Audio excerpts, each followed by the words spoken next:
Andhra Pradesh deputy CM Pawan Kalyan ఈ అల్లు అర్జున్ వివాదం మీద తొక్కిసలాట ఘటన మీద కాస్త లేటుగానైనా స్పందించారు సార్. గోటితో పోయేదాన్ని గొడ్డలిద్దాకా తీసుకొచ్చారు.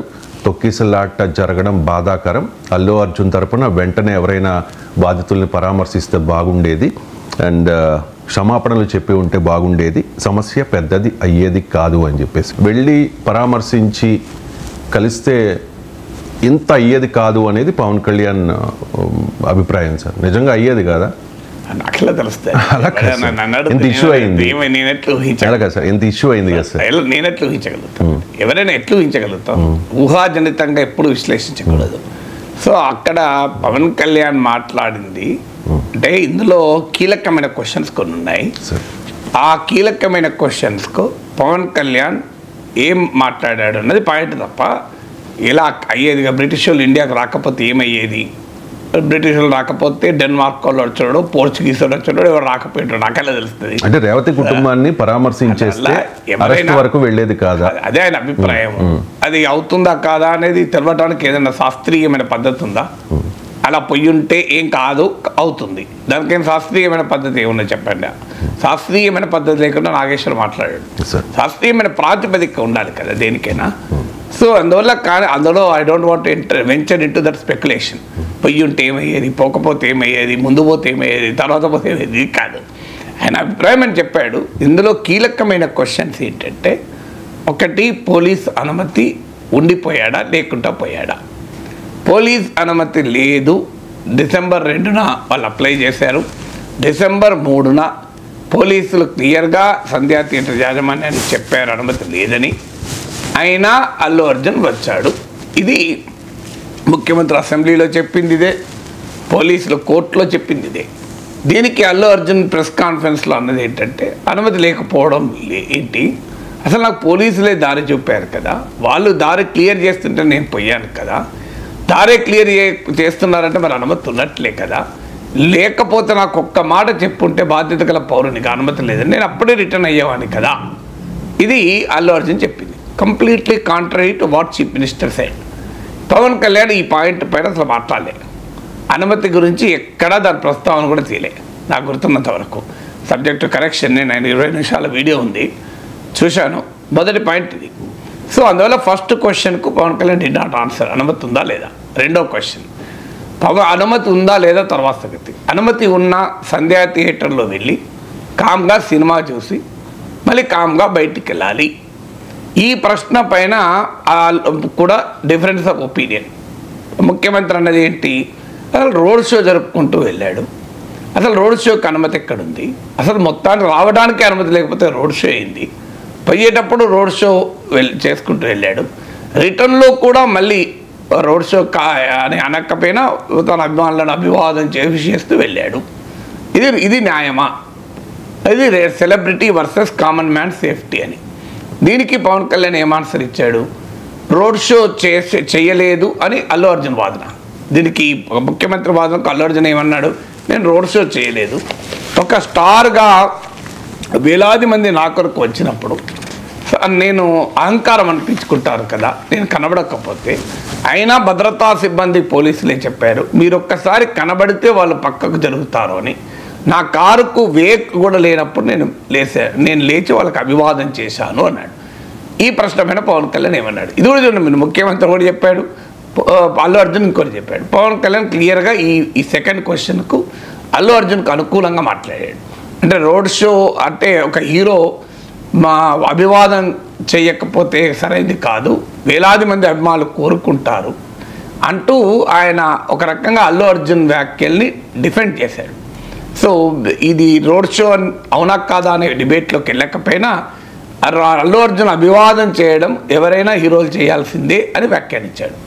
సో ఇక్కడ ముషిరాబాద్ మెట్రో స్టేషన్ నుంచి ఆర్టీసీ క్రాస్ రోడ్స్ వరకు సుమారు 2 కిలోమీటర్ల దూరంలో రోడ్ షో నడిపాడు పోలీసులు అంటే, లేదు ఫ్యూ 100 మీటర్స్ ముందే నేను విష్ చేశాను బయటకు వచ్చేది అల్లు అర్జున్ అన్నాడు. దానిపైన పవన్ కళ్యాణ్ క్లియర్గా అల్లు అర్జున్ వైపు ఉన్నాడు. రెండవది. మూడవది, అది అత్యంత కీలకమైంది, అసెంబ్లీలో కూడా చర్చకు వచ్చింది. అల్లు అర్జున్ థియేటర్లో ఉండగా ఆయనకు తెలిసిందా తెలియదా? పోలీస్ వర్షను ముఖ్యమంత్రి అసెంబ్లీలో చెప్పింది ఏంటంటే ఆయనకు ఏసీపీ వెళ్ళి చెప్పాడు, ఒక మహిళ ఇద్దరు చనిపోయారని చెప్పారు. అప్పుడు అయినా కూడా ఆయన నేను సినిమా చూసే వెళ్తానన్నాడు. సినిమా జాతర సీన్ అయ్యేదాకా కూడా అక్కడ ఉన్నట్టు విజువల్స్ కూడా ఉన్నాయి. 12 తర్వాత డీసీపీ వెళ్ళి మీరు ఇంకా వెళ్ళకపోతే అరెస్ట్ చేయాల్సి వస్తుంది అన్నప్పుడు అల్లు అర్జున్ బయటికి వచ్చాడు. అప్పటిదాకా ఆయన బయటికి రాలేదు. మళ్ళీ తనకు చనిపోయాడని తెలిసిన తర్వాత కూడా మళ్ళీ బయటికి వచ్చి మళ్ళీ తన కార్ సన్ రూఫ్లోకి వెళ్ళి బయటికి వెళ్ళి మళ్ళీ అభివాదం చేస్తూ వెళ్ళాడు. ఇది మానవత్వం అవుతుందా? ఇది ముఖ్యమంత్రి అడిగిన మౌలికమైన ప్రశ్న. ఇది ఇంకా అసెంబ్లీలో అక్బరుద్దీన్ ఓవైసీ ఇంకో అడుగు ముందుకేసి నాకున్న సమాచారం ప్రకారం వెళ్ళి చెప్పారు. చెప్పితే అయితే సినిమా హిట్ అవుతుంది అన్నాడు అల్లు అర్జున్. ఒక మనిషి చనిపోయిందంటే సినిమా హిట్ అవుతుంది అన్నాడు అని అక్బరుద్దీన్ ఓవైసీ క్లెయిమ్ చేశాడు. దానికి ముఖ్యమంత్రి నేను వాలిడేట్ చేయలేను, కానీ నేను కూడా విన్నాను అన్నాడు.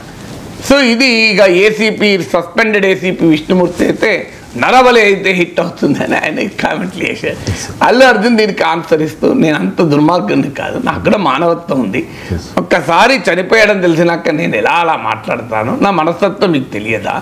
ఎలా నేను మాట్లాడతాను? నాకు నిజంగానే తెలిసి ఉంటే నా పిల్లల్ని అక్కడే వదిలేసి వెళ్తానా? నా పిల్లల్ని కూడా అక్కడే వదిలేసి వెళ్ళాను కదా. నేను చివరి వరకు కూడా సినిమా చూడలేదు. నాకు ఎప్పుడైతే వచ్చి చెప్పారో మా వాళ్ళు నేను లేచి వెళ్ళిపోయాను. మా పిల్లలు అక్కడే ఉన్నారు. ఇంత జరిగిందన్నాక నా పిల్లలు అక్కడ ఉంచిపోతానా అని అల్లు అర్జున్ అన్నాడు. Completely at variance. మీరు చూడండి, ఎక్కడ సంబంధం లేదు. ముఖ్యమైన దీనికి పవన్ కళ్యాణ్ ఏమన్నాడు? అల్లు అర్జున్కి ఎవరైనా చెప్పి ఉండాల్సి ఉండే ఇన్సిడెంట్ జరిగిందని.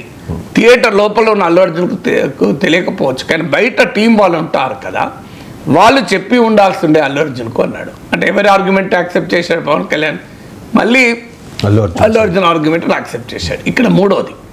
ఇక నాలుగవది, అల్లు అర్జున్ ఏమన్నాడు? నాకు నెక్స్ట్ డే మార్నింగ్ వరకు నాకు తెలియదు అన్నాడు. సో ఈ పవన్ కళ్యాణ్ యాక్సెప్టెడ్ అల్లు అర్జున్స్ ఆర్గ్యుమెంట్. ఇక్కడ మూడోది. నాలుగవ క్వశ్చన్ ఏంటి? తర్వాత జరిగిన పరిణామాలు. తర్వాత జరిగిన పరిణామాల్లో మొదటిది 4A. 4th అనుకోండి. 4th ఏంటి? అల్లు అర్జున్ ఎవరు వెళ్ళలేదు, సినీ ప్రముఖులు వెళ్ళలేదు. ఇది అన్యాయం కాదా? ఇది మానవత్వం అనిపించుకుంటుందా అని ముఖ్యమంత్రి ప్రశ్నించాడు. దానికి అల్లు అర్జున్ చెప్పింది ఏంటంటే, నేను వెళ్ళాలని అనుకున్నాను, కానీ ఇది సబ్జుడిస్ ఉంది, కోర్టు కేసు ఉంది, మళ్ళీ మీరు వెళ్తే అక్కడ మళ్ళీ గందరగోళం అవుతుందంటే నేను వెళ్ళలేదు అని అల్లు అర్జున్ వివరణ ఇచ్చాడు. ఇక్కడ మాత్రం అల్లు అర్జున్ వివరణతో పూర్తిగా ఏకీభవించలే. అల్లు అర్జున్ తప్పని అనుకుంటానే అల్లు అర్జున్ కాకపోతే ఇంకెవరన్నా వెళ్ళాల్సి ఉండే. సో వెళ్ళాల్సి ఉండే అని ముఖ్యమంత్రి వాదనతో పవన్ కళ్యాణ్ అంగీకరించాడు. కానీ అది అల్లు అర్జున్ను తప్పుగా చెప్పలేదు. అక్కడ కూడా అల్లు అర్జున్ తప్పుగా ఎక్కడ చెప్పలేదు. టీం నుంచి ఎవరన్నా వెళ్ళాల్సి ఉండే ఒక పశ్చాత్తాపాన్ని వ్యక్తం చేశాడు. ఇంకో పదే ఏమన్నాడు? నా ప్రమేయం లేకపోయినా జరిగింది కనుక జరిగిన దానికి నేను బాధపడుతున్నా అని చెప్పాల్సి ఉండే అని పదే ప్రమేయము అన్నాడు. ప్రభుత్వం ఏమంటుంది? అల్లు అర్జున్ వల్లనే జరిగిందని కదా కేసు పెట్టింది. A11 ఎందుకు పెట్టా? లేకపోతే ఆయన ప్రమేయం లేకపోతే A11 ఉండదు కదా. అంటే ఇక్కడ కూడా ఆ ఇన్సిడెంట్కు ఎవరు బాధ్యులు అనేది 5వ క్వశ్చన్. ఇన్సిడెంట్లో అల్లు అర్జున్ ప్రత్యక్ష పరోక్ష పాత్ర ఉందా? ప్రత్యక్ష పాత్ర ఉందని ప్రభుత్వం కూడా అనడం లేదు. ప్రత్యక్ష పాత్రుడు A1 అవుతాడు, A11 కాడు. అంటే పరోక్ష పాత్ర ఉంది అని ప్రభుత్వం చెప్తోంది. అందుకే A11 కేసు పెట్టింది. కానీ పవన్ కళ్యాణ్ పరోక్ష పాత్ర ఉందని కూడా అంగీకరించలేదు. ఆయనకు ప్రమేయం లేకపోయినా కూడా ఎవరన్నా టీం నుంచి వెళ్ళాల్సిందే. అల్లు అర్జున్ కూడా పోయి ఒక్కసారి వాళ్లకు ఆవేదన వ్యక్తం చేసి ఉండుంటే ఎక్కడో కాన మానవత్వం లోపించింది అన్నాడు. అంటే ప్రభుత్వ వాదన యాక్సెప్ట్ చేస్తూనే మళ్ళీ అల్లు అర్జున్ను సమర్థించాడు. మీరు గమనిస్తే సో అల్లు అర్జున్ ప్రమేయం లేదు అని అన్నాడు. పదే 2 సార్లు అన్నాడు ప్రమేయం. ఇది 5వ క్వశ్చన్. ఇక 6వ క్వశ్చన్ తర్వాత ప్రెస్ కాన్ఫరెన్స్. ఇది ఒక క్వశ్చన్ కదా. So press conference Allu Arjun పెట్టడం రైటా రాంగా? సో అల్లు అర్జున్ ఒక డిసిషన్ తీసుకొని మరి ఆయనకి ఎవరు లీగల్ అంటే ఆ రోజు కూడా చెప్పాను, మీకు గుర్తుండే ఉంటుంది. ఇక్కడే కూర్చొని చెప్పాను, ఎవరు అడ్వైజ్ ఇచ్చారో అల్లు అర్జున్కి తెలియదు, that is a wrong advice అని. సో ఈ ఇన్సిడెంట్ జరుగుతూ ఒక వీడియో రిలీజ్ చేసి వదిలేయాల్సిండే. కానీ ఈయన ప్రెస్ కాన్ఫరెన్స్ పెట్టి ప్రతి పాయింట్కు కౌంటర్ పాయింట్ చెప్పాడు. దానివల్ల government versus film industry, celebrity versus common man అనే డిబేట్కు ఆస్కారం ఇచ్చాడు. ఇలాంటి విషయాల్లో డిగ్నిఫైడ్గా ఒక వీడియో చెప్పి వదిలేయాల్సిందే అన్నాడు. సరిగ్గా పవన్ కళ్యాణ్ ఇక్కడ మళ్ళీ అల్లు అర్జున్ స్ట్రాటజీని తప్పుపట్టాడు. అయితే దానికి కూడా అల్లు అర్జున్ తప్పుపట్టలే. ఆయనకు ఎవరన్నా అడ్వైజ్ చేయాల్సి ఉండే. తర్వాత జరిగిన పరిణామాలు అది గోటితో పోయేదాన్ని గొడ్డలతో పెట్టుకున్నట్లయింది. Sir. సో అందువల్ల తర్వాత జరిగిన పరిణామాలు ఇక కంట్రోల్ లేకుండా పోయాయి అని కూడా అన్నాడు. అంటే అక్కడ అల్లు అర్జున్ ప్రెస్ కాన్ఫరెన్స్ అని ప్రస్తావించకపోయినా క్లియర్గా అల్లు అర్జున్ ప్రెస్ కాన్ఫరెన్స్ పెట్టకపోతే బాగుండే అని పవన్ కళ్యాణ్ అభిప్రాయాన్ని వ్యక్తం చేసినట్టే.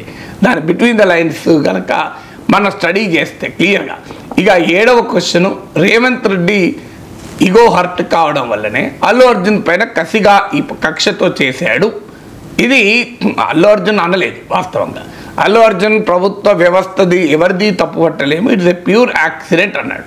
కానీ మీకు ముఖ్యమంత్రి అసెంబ్లీలో చెప్పాడు, ఆ స్థాయి ఎప్పుడో దాటిపోయాము, నా పేరు మర్చిపోతే యాక్షన్ తీసుకున్నారని అంటున్నారు అని.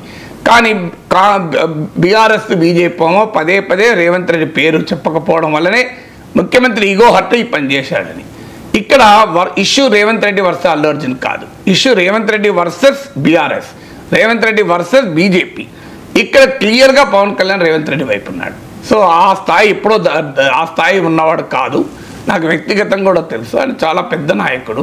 సో అందువల్ల అలా మర్చిపోతే కక్ష తీసుకున్నాడన్న సిద్ధాంతాన్ని, అంటే ఈగో క్లాష్ కక్ష సిద్ధాంతాన్ని పవన్ కళ్యాణ్ టోటల్గా రిజెక్ట్ చేశాడు. అక్కడ రేవంత్ రెడ్డికి అనుకూలంగా మాట్లాడాడు. 7 దానికి ఉదాహరణ కూడా చెప్పాడు. బెనిఫిట్ షోలు ఇచ్చాడు, అలాగే టికెట్లు పెంచుకునే అవకాశం ఇచ్చాడు. ఈవెన్ అల్లు అర్జున్ మామ కాంగ్రెస్ పార్టీ నాయకుడు అని కూడా ప్రస్తావించాడు. ఇవన్నీ మీకు రేవంత్ రెడ్డి ఆస్తక్ ఇంటర్వ్యూలో, రాహుల్ ఖండర్కి ఇచ్చిన ఇంటర్వ్యూలో కూడా చెప్పాడు. ఇది కక్ష సాధింపులు ఎట్లా ఉంటుంది కాదు అని చెప్పడానికి. అందువల్ల ఇక్కడ కక్ష సాధింపు కాదు అనే విషయంలో పవన్ కళ్యాణ్ పూర్తిగా సమర్థించాడు. ఇక 8వది, అసలు సినిమా హీరోలు ఇలా థియేటర్లకు వెళ్ళి సినిమా చూడడం అవసరమా, సరైందా అనేది 8వ క్వశ్చన్. ఈ క్వశ్చన్కు డ్యూయల్ ఆన్సర్ ఇచ్చాడు. అంటే అల్లు అర్జున్ పోవడం తప్పనని లేదు, అల్లు అర్జున్ పోవడాన్ని ఒక రకంగా అల్లు అర్జున్ ఎలా జస్టిఫై చేశాడో పవన్ కళ్యాణ్ కూడా అలాగే జస్టిఫై చేశాడు. అంటే ఒక హీరో ఆ సంతృప్తి ఉంటుంది, ఆ స్తుతి అన్నాడు. దేవుడికి కూడా వాడు పొగిడితే ఆనందం ఉంటుంది కదా, సినిమా హీరో కూడా థియేటర్లో కూర్చొని సినిమా చూస్తున్న వాళ్ళు ప్రశంసిస్తుంటే ఆ మోటివేషన్, ఇన్స్పిరేషన్ ఉంటుంది కదా, చూడాలని కోరుకుంటాడు కదా అన్నాడు. సరిగ్గా మీరు గమనించండి, అల్లు అర్జున్ ఇదే చెప్పాడు, మేము కోరుకుంటాం, మేము నేర్చుకుంటాం అక్కడికి వెళ్ళి అని. అక్కడ అల్లు అర్జున్ సమర్థించాడు. కానీ అదే సమయంలో పోవాలా అంటే నేను పోవడం లేదు, చాలా రోజులైంది. చిరంజీవి కూడా ముసుగు వేసుకొని వెళ్ళేవారు, నేను కూడా అలాగే వెళ్ళేవాను అన్నాడు. అంటే అల్లు అర్జున్ వెళ్ళి సంధ్యా థియేటర్లో సినిమా చూడడం తప్పు పట్టలే ఎక్కడ, కానీ పోకపోవడం కరెక్ట్ అని ఒక మెసేజ్ ఇచ్చాడు. క్లియర్గా పోకపోవడం మెసేజ్ని ఇచ్చాడు. ఇక 9వది, ఈ వ్యవహారంలో ఎవరు ప్రధానంగా, ఇందులో ఎవరు ప్రధానంగా అన్నప్పుడు ప్రతిపక్షాలేమో ఇది పోలీసు వైఫల్యం, అల్లు అర్జున్ పైన నెట్టుతున్నారు అన్నది ప్రతిపక్షాల వాదన. ప్రభుత్వ వాదన ఇది ప్యూర్లీ పోలీసులది ఏ తప్పు లేదు, ఇది అల్లు అర్జున్ ఆ సినిమా వాళ్ళదే తప్పు. అల్లు అర్జున్, అందుకే అల్లు అర్జున్ మేనేజర్ పైన కేసు ఉంది, సంధ్యా థియేటర్ యాజమాన్యం పైన కేసు ఉంది, అందరిపైన కేసులు ఉన్నాయి కదా. A1 కూడా సంధ్యా థియేటర్ ప్రొపరైటర్లే మొదటి 4-5, A1 to A5, 6 వరకు వాళ్ళే. అందువల్ల క్లియర్గా పుష్ప టీమ్ ఇంక్లూడింగ్ అల్లు అర్జున్ వల్లనే ఇది జరిగింది అనేది వాదిస్తున్నారు, బెయిల్ కూడా వ్యతిరేకించారు అందుకే. కానీ ప్రతిపక్షాల మీద పోలీసు వైఫల్యం అన్నాడు. పవన్ కళ్యాణ్ ఏమన్నాడు, ఇక్కడ చాలా ఆసక్తిగా ఆయన పోలీసుల ఆయన ఈ టీంను తప్పన్నాడు. అల్లు అర్జున్ తప్పలేదు, పోలీసులు తప్పలేదు, నా ప్లేస్లో నేనున్నా రేవంత్ రెడ్డి లాగానే చేసేవాడిని, చట్టం ఎవరికైనా ఒకటే, పోలీసులు పబ్లిక్ సేఫ్టీ చూస్తారు, పోలీసులను తప్పుపట్టలేము అన్నాడు. అదే సమయంలో అల్లు అర్జున్ను తప్పుపట్టాడా, ఎక్కడ పట్టలే.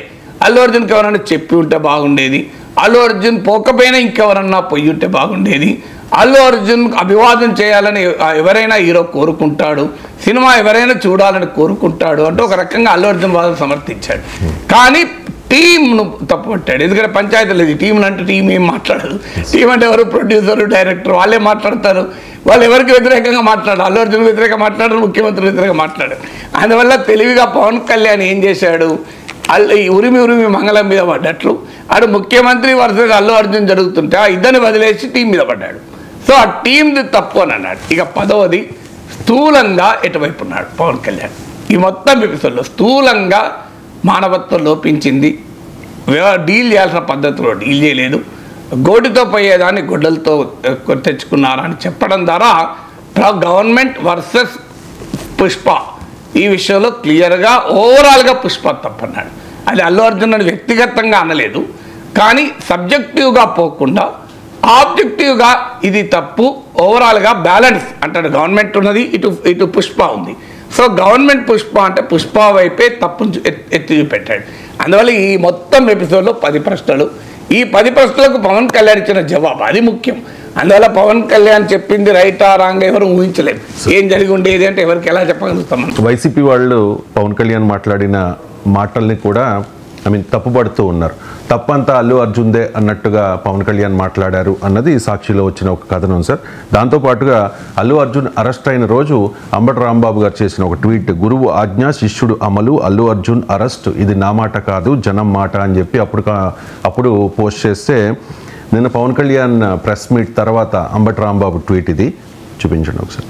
సంఘటన జరిగి 27 రోజుల తర్వాత నోరు మెదిపి మీ నిజ స్వరూపాన్ని బయట పెట్టుకున్నందుకు సంతోషం అని చెప్పి, సో అంటే లేటుగా స్పందించారు అనేది 27 డేస్ అయింది కదా సార్. ఏముంది దానికి? అంబటి రాంబాబు ఏమంటాడు, వైసీపీ ఏమంటారు, ఇంతకన్నా ఎక్కువ ఏమంటారు చెప్పండి. దాని వాట్ ఈజ్ ఇట్స్ కాన్సిక్వెన్స్ అంటే దానివల్ల ఏముంది? అంటే అల్లు అర్జున్ అరెస్ట్ వెనుక పవన్ కళ్యాణ్ ప్రమేయం కూడా ఉన్నది అన్నది ఎక్కడ ఆయన అనలేదు.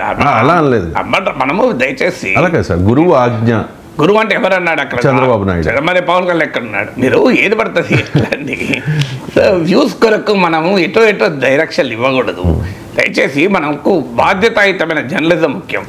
అంబటి రాంబాబు ఎక్కడ పవన్ కళ్యాణ్ అనలేదు కదా. గురువు ఆజ్ఞ అంటే అక్కడ చంద్రబాబు నాయుడు మీద పవన్ కళ్యాణ్ రేవంత్ రెడ్డి గురువు అర్థమవుతుందా చెప్పండి మీరే?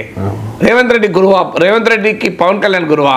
కాదు కదా. మనము అంటే చంద్రబాబు నాయుడు గురువు, శిష్యుడు రేవంత్ రెడ్డి. కరెక్ట్ గా అక్కడ మరి పవన్ కళ్యాణ్ ఎక్కడికి వెళ్ళొచ్చింది? మీరు పవన్ కళ్యాణ్ అన్నారు కదా. అంటే ఇప్పుడు డిస్టార్ట్ చేయకండి దయచేసి. మనము ఏది డిస్టార్ట్, నా స్వభావం నేను ఎక్కడ డిస్టార్ట్ చేయను. మీకు వ్యూస్ కొరకు నేను వక్రీకరించను. ఎక్కడ పవన్ కళ్యాణ్ వైపు ఏదైనా పవన్ కళ్యాణ్ వైపు లాక్కొస్తే, అంబటి రాంబాబు ట్వీట్ లో అది లేకపోవచ్చు కానీ వైసీపీ వాళ్ళు చాలా మంది మీరు ఇప్పుడు చర్చ మీరు అంబటి రాంబాబు ట్వీట్ గురించి కదా మీరు అంటే పవన్ కళ్యాణ్ గురించి మాట్లాడితే వ్యూస్ వస్తాయని ప్రధానికి పవన్ కళ్యాణ్ పట్టుకొస్తే నేను I will not entertain and I will not involve. Right sir, అనవసరమైన మీకు ఇక్కడ వైసీపీ ఇంతకన్నా డిఫరెంట్ గా ఏం మాట్లాడుతుంది? ఇప్పుడు వైసీపీ ఈ మొత్తం వివాదంలో డే 1 నుంచి ఇప్పుడే కాదు, మెగా వర్సెస్ అల్లు వచ్చినప్పుడు కూడా వైసీపీ క్లియర్ గా అల్లు అర్జున్ ఓన్ చేసుకునే ప్రయత్నం చేసింది. ఎందుకు చేసిందంటే అల్లు వైసీపీకి టీడీపీ జనసేన ప్రత్యర్థులు చేశారు. ఇందులో ఏముంది? సో అందువల్ల మొదటి నుంచి డే 1 నుంచి ఈ వ్యవహారంలో అల్లు అర్జున్ సమర్థిస్తారు. ఇలా 2 ఎపిసోడ్లు. మొదటి episode mega versus Allu episode. Ravi Kishore చంద్రరెడ్డికి ప్రచారం చేయడము, నాగబాబు పరాయి వాళ్ళు మా వాళ్ళు అని సిద్ధాంతం చెప్పడము, ఈ మొత్తం ఎపిసోడ్లో క్లియర్గా వైసీపీ అల్లు అర్జున్ అయిపోయింది. దెన్ సెకండ్ ఎపిసోడ్ తెలంగాణలో సంధ్యా థియేటర్ ఇన్సిడెంట్, ఆ తర్వాత అల్లు అర్జున్ వర్సెస్ రేవంత్ రెడ్డి. ఈ ఎపిసోడ్లో కూడా వైసీపీ అల్లు అర్జున్తోనే ఉంది. ఎందుకుంది? వాళ్ళకి అల్లు అర్జున్ ఉపయోగం కనుక టీడీపీ జనసేన వ్యతిరేకంగా ఉంది. ఇందులో ఆశ్చర్యపడాల్సి ఉంది. ఇక పవన్ కళ్యాణ్ ఎప్పుడు స్పందిస్తాడు, ఎలా స్పందిస్తారు, చాలా విషయాలపైన రాజకీయ నాయకులు సరైన సమయంలో వాళ్ళకు అనువైన సందర్భంలో స్పందిస్తాడు. తొందరపడి స్పందించిన అది నష్టదాయకం అనుకున్నాడు, స్పందించారు. ఇప్పుడు జగన్మోహన్ రెడ్డి అన్నిటి మీద స్పందిస్తున్నాడా? నరేంద్ర మోడీ ప్రభుత్వ విధానాలు ఎన్నిటి మీద స్పందించాడు చెప్పండి జగన్మోహన్ రెడ్డి? ఎన్ని నరేంద్ర మోడీ అదాని ఇష్యూ ఇన్నిసార్లు చర్చకు వచ్చింది, జగన్మోహన్ రెడ్డి ఎన్నిసార్లు స్పందించాడు చెప్పండి? అదాని తప్పన్నాడా, మోడీ తప్పన్నాడా? రాఫెల్ పైన పెద్ద చర్చ జరిగింది, జగన్మోహన్ రెడ్డి రాఫెల్ మీద స్పందించాడు చెప్పండి నాకు? ఒక్క కామెంట్ చూడండి. దేశం మొత్తం చర్చించింది కదా, ఒక్కడైనా మాట్లాడా? ఇప్పుడు డీలిమిటేషన్ ప్రక్రియ వల్ల సౌత్ ఇండియన్ స్టేట్ నష్టపోతాయి, మోడీ ప్రభుత్వం పైన విమర్శలు వస్తున్నాయి. అల్లు అర్జున్ మాట్లాడిండు ఎక్కడన్నా? సరే జగన్మోహన్ రెడ్డి మాట్లాడిండా? మరి ఎందుకు మాట్లాడి? జగన్మోహన్ రెడ్డి చాలా వాడి మీద సైలెంట్ ఉన్నాడు. జగన్మోహన్ రెడ్డి అన్నిటి మీద మాట్లాడుతున్నాడా? అంతే కదా. జగన్మోహన్ రెడ్డి సైలెంట్ గా ఉన్నాయి 100 చెప్తాను నేను. 100 ఒకటి కాదు. పోనీయండి, తెలంగాణలో రేవంత్ రెడ్డి ప్రభుత్వం బెనిఫిట్ రద్దు చేస్తూ టికెట్ ధర పెంచారు, దీని మీద జగన్మోహన్ రెడ్డి మాట్లాడిండా? దాన్ని సమర్థించడా వ్యతిరేకించిందా? కరెక్టే, నేను కూడా ఇదివరకు అలాగే చేసిన అన్నడా? అనలేదు కదండి. చాలా వాటి మీద జగన్మోహన్ రెడ్డి కూడా సైలెంట్గా ఉన్నాడు. సో జగన్మోహన్ రెడ్డి ఇప్పుడు రాఫెల్ ఇష్యూ వచ్చి ఎప్పుడు 6 ఏళ్ళైంది, ఎప్పుడు మాట్లాడి చెప్పండి నాకు జగన్మోహన్ రెడ్డి? దేని మీద మాట్లాడి చెప్పండి? విశాఖ స్టీల్ ప్లాంట్ పైన ఎన్నిసార్లు మాట్లాడారు జగన్మోహన్ రెడ్డి చెప్పండి నాకు. అంటే పవన్ కళ్యాణ్ అటు సినీ రంగంలోనూ ఉన్నారు, ఇటు రాజకీయంగా ఎవరైనా ఉన్నారు, కానివ్వండి. అండ్ అల్లు అర్జున్కి దగ్గర బంధువు కాబట్టి ఇది మాట్లాడాలి అనుకున్నప్పుడు ఒక అంశం పైన ఎప్పుడు మాట్లాడితే తమకు ఇబ్బందిగా ఉండదో ಅವ್ರು చూసి మాట్లాడతారు. ఇప్పుడు పవన్ కళ్యాణ్ మాట్లాడకపోవడం వల్ల సంధ్య థియేటర్లో జరగాల్సింది ఆగుతుందా? అసలు పవన్ కళ్యాణ్ మాట్లాడకపోవడం అనేది పొలిటికల్ కాన్సిక్వెన్స్ ఏంటి దానికన్నా చెప్పండి. అంటే ఇప్పుడు సమాజంలో Pawan Kalyan is a very popular actor. So popular actor రాయాలి, ఎవరు అందరు పొలిటీషియన్లకు రాయాలి, మీలాంటి యాంకర్లు కూడా ఎడిజికి తీసుకొచ్చి మళ్ళీ పవన్ కళ్యాణ్తో లింక్ చేయాలి. లింక్ చేస్తే ఒక తమ్ముడేలు పెట్టుకోవచ్చు, హెడ్లైన్ పెట్టుకోవచ్చు, పవన్ కళ్యాణ్ అని పెడితే జనం చూస్తారని. అందువల్ల ఇది కరెక్ట్ కాదని అంటాడు. In what way it is concern political consequence ఏమున్నాయి చెప్పండి. పవన్ కళ్యాణ్ మాట్లాడలేదు, 27 రోజుల తర్వాత మాట్లాడి ఏమైనా అయిందా? ప్రమాదం ప్రపంచం మునిగిందా? నాకు చెప్పండి, ఏం ప్రపంచం ఎక్కడ మునిగింది? పోనీ జగన్మోహన్ రెడ్డి ఏమైనా రేవంత్ రెడ్డి పేరు చెప్పి ఎక్కడ స్పందించను చెప్పండి నాకు.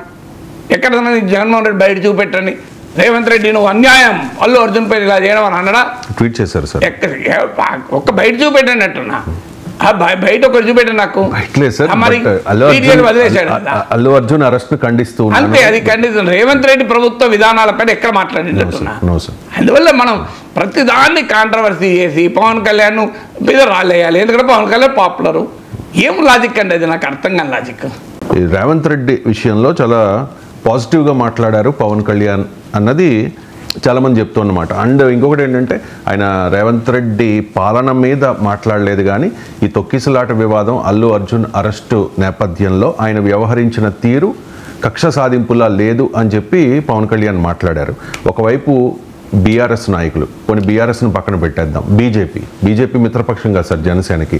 సో బీజేపీ నాయకులు పదే పదే చెప్తూ ఉన్నారు, కిషన్ రెడ్డి అంటూ ఉన్నారు, బండి సంజయ్ అంటూ ఉన్నారు, ఇంకా చాలామంది భారతీయ జనతా పార్టీ నాయకులు అంటూ ఉన్నారు, ఇది కక్ష సాధింపు, అల్లు అర్జున్ విషయంలో కక్ష సాధిస్తూ ఉన్నాడు రేవంత్ రెడ్డి అనేది బండి సంజయ్ లాంటి సీనియర్ నాయకుల వెర్షన్. అయితే మరి పవన్ కళ్యాణ్ వెర్షన్ అందుకు భిన్నంగా ఉంది. దీని మీద మీడియా మిత్రులు బండి సంజయ్ గారిని ప్రశ్నిస్తే ఆయన కూడా రియాక్ట్ అయ్యారు సార్. ఒకసారి బయట ప్లే చేయండి.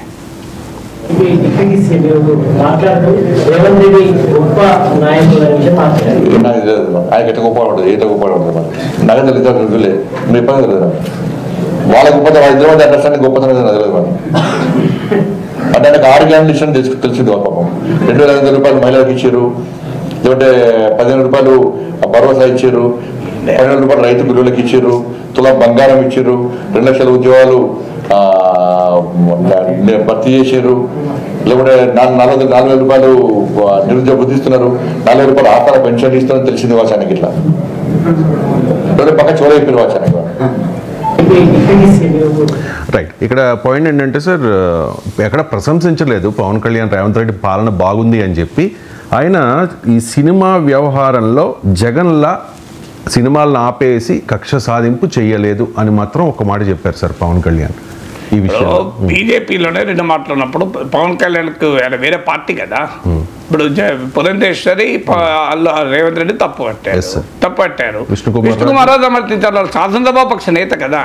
మొదలు బీజేపీలో ఏకాభిప్రాయం ఉంటే ఎన్డీఏలో ఏకాభిప్రాయం ఉంటుంది, బీజేపీలో ఏకాభిప్రాయం లేదు కదా. సొంత పార్టీలోనే 2 రకాలు మాట్లాడారు కదా, సొంత పార్టీలను 2 రకాలుగా మాట్లాడుతున్నారు కదా. ఇప్పుడు కూడా మీరు బండి సంజయ్, కిషన్ రెడ్డి మాట్లాడారు, రఘునందన్ రావు మాట్లాడిండే, ఇట్లా అందరూ మాట్లాడండి, నాకు చెప్పండి. మరి బీజేపీలోనే ఏకాభిప్రాయం లేదు కదా. సో ఎవరు మాట్లాడారు పవన్ కళ్యాణ్ ఈ ఎపిసోడ్లో నాకు చెప్పండి. సో అందువల్ల బీజేపీ మొదలు సొంత పార్టీలో ఒకే అభిప్రాయం, మొదలు పురంధేశ్వరి, విష్ణుకుమార్ రాజు, బండి సంజయ్, కిషన్ రెడ్డి కూర్చొని మొదలు స్టాండ్ తీసుకోమనండి. తర్వాత విత్ ఎన్డీఏ స్టాండ్. ఇకపోతే జనసేన ఒక పార్టీ, బీజేపీ ఒక పార్టీ, ఒకే రెండు మిత్రపక్షాలైనంత మాత్రం ఒకే అభిప్రాయం ఉండాలని రూలే లేదు. చాలా అంశాలపైన మిత్రపక్షాలు భిన్నమైన అభిప్రాయాలు ఉంటాయి, ఉండకూడదని లేదు కదా, అది కూటమి కదా. సో అందులో జనసేన ఆంధ్రప్రదేశ్లో ఉంది, జనసేనకు ప్రత్యర్థి వైసీపీ, అక్కడ కాంగ్రెస్ ప్రత్యర్థి కాదు, రేవంత్ రెడ్డి ప్రత్యర్థి కాదు. తెలంగాణలో బీజేపీకి వైసీపీ కాదు ప్రత్యర్థి, తెలంగాణలో బీజేపీకి కాంగ్రెస్ ప్రత్యర్థి. అందువల్ల తెలంగాణలో పవన్ కళ్యాణ్ పార్టీ లేదు, జనసేన లేదు. ఆయనకి ఏం పంచాయతీ ఎందుకు పెట్టుకుంటారు రేవంత్ రెడ్డితో? నాకేం పని? ఆయనకు అవసరం ఏమున్నది పవన్ కళ్యాణ్ పంచాయతీ పెట్టుకోవడానికి?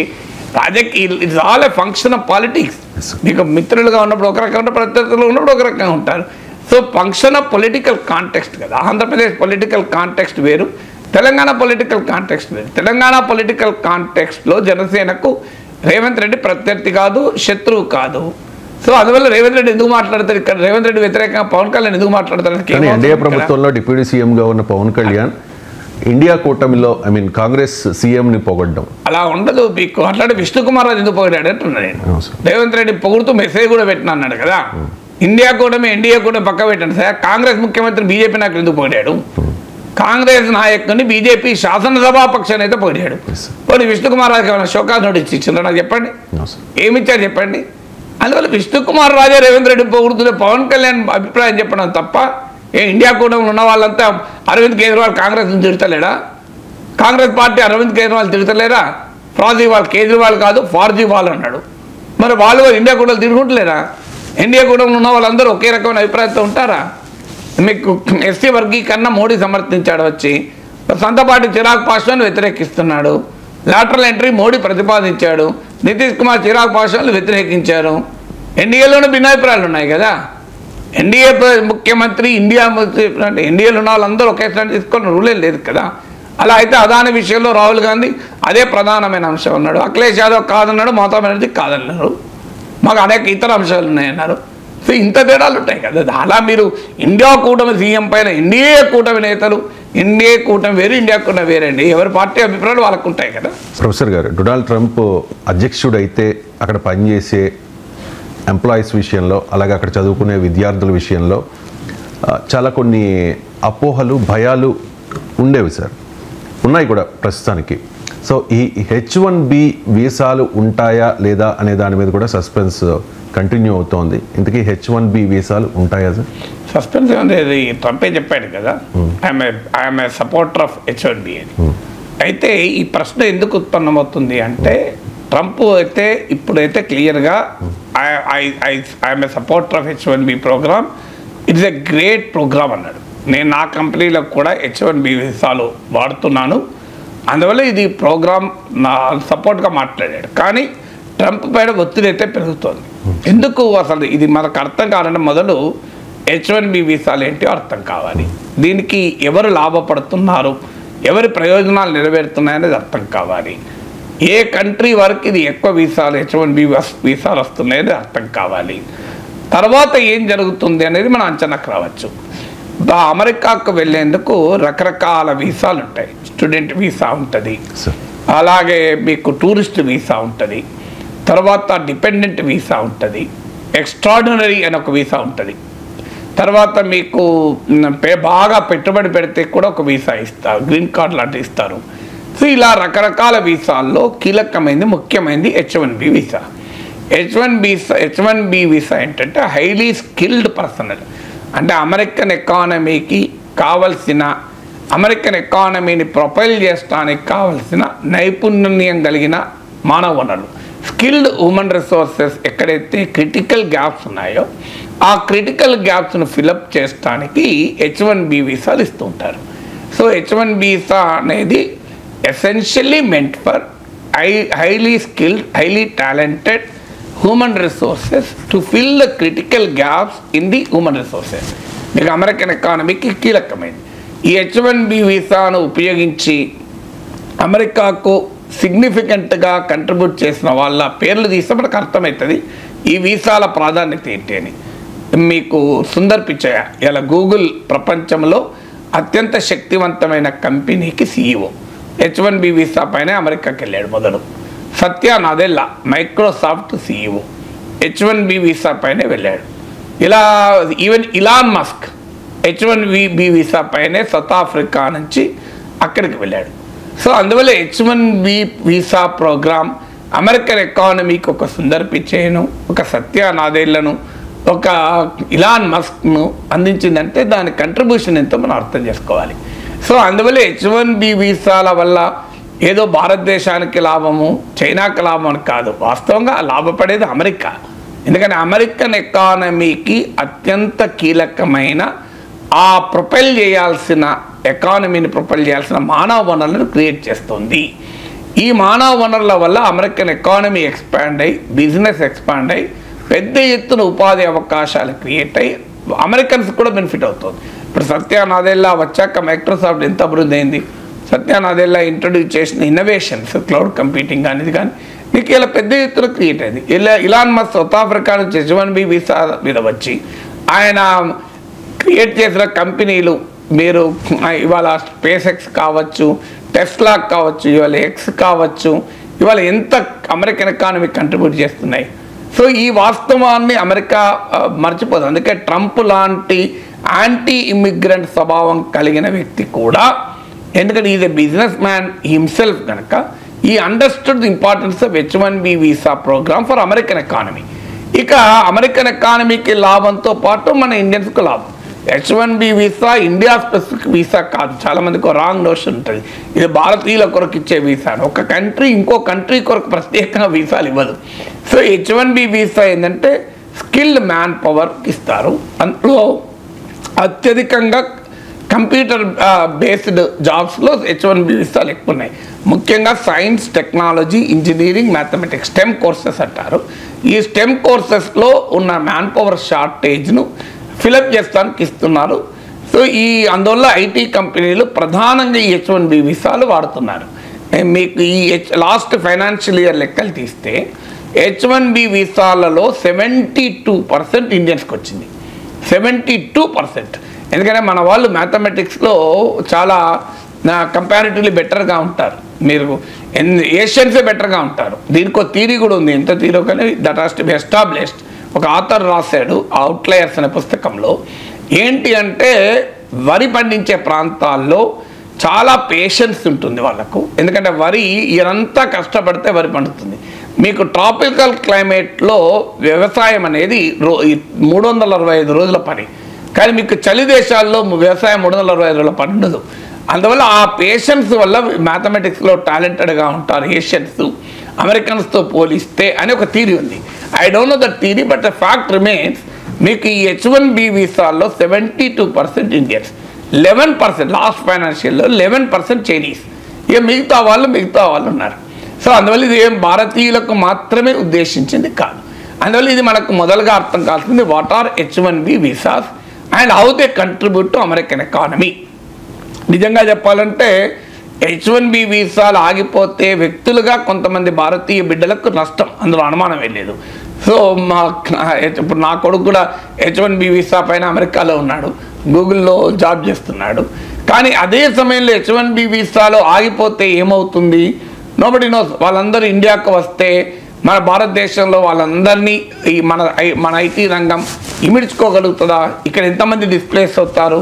ఎందుకంటే వాళ్ళంతా హైలీ టాలెంటెడ్. వాళ్ళు వచ్చారంటే ఆటోమేటిక్గా ఇక్కడ మీకు లోకల్గా ఐటీ కంపెనీలు ఉద్యోగాలు కొంతమందికి ఎగిరిపోతాయి. కానీ వాళ్ళు ఇప్పుడు ఉదాహరణకు 2015 నుంచి ఇప్పటి వరకు ఇలా ఇండియన్స్ 13 లక్షల మంది అమెరికాకి వెళ్ళారు. 1.3 మిలియన్ వాళ్ళు ఇండియాకు రిటర్న్ వస్తే, ఇండియాలోనే ఉంటే రిటర్న్ కాదు, ఒక 20 బిలియన్ $2,000 కోట్ల కంట్రిబ్యూట్ చేసే వాళ్ళని ఒక థీరీ. ఇంకో థీరీ ఏంది, వాళ్ళందరిని వస్తే మన ఎకానమీ ఇమిడ్చుకోగలుగుతుందా? ఇప్పుడే ఐటీ కంపెనీల్లో ఉద్యోగాలు రిక్రూట్మెంట్ జరగడం లేదు, రిట్రెంచ్మెంట్లు అవుతున్నాయి, వేజెస్ పెరగడం లేదు. మళ్ళీ ఇప్పుడు అమెరికాలో పనిచేస్తున్న వాళ్ళంతా ఇక్కడికి వస్తే వాళ్ళకి ఇక్కడ ఉద్యోగాలు దొరుకుతాయా? అసలు వాళ్ళు అమెరికాలో ఉన్నంత మాత్రాన ఇదెవరిలాగా బ్రెయిన్ డ్రైన్ అని అనగలమా?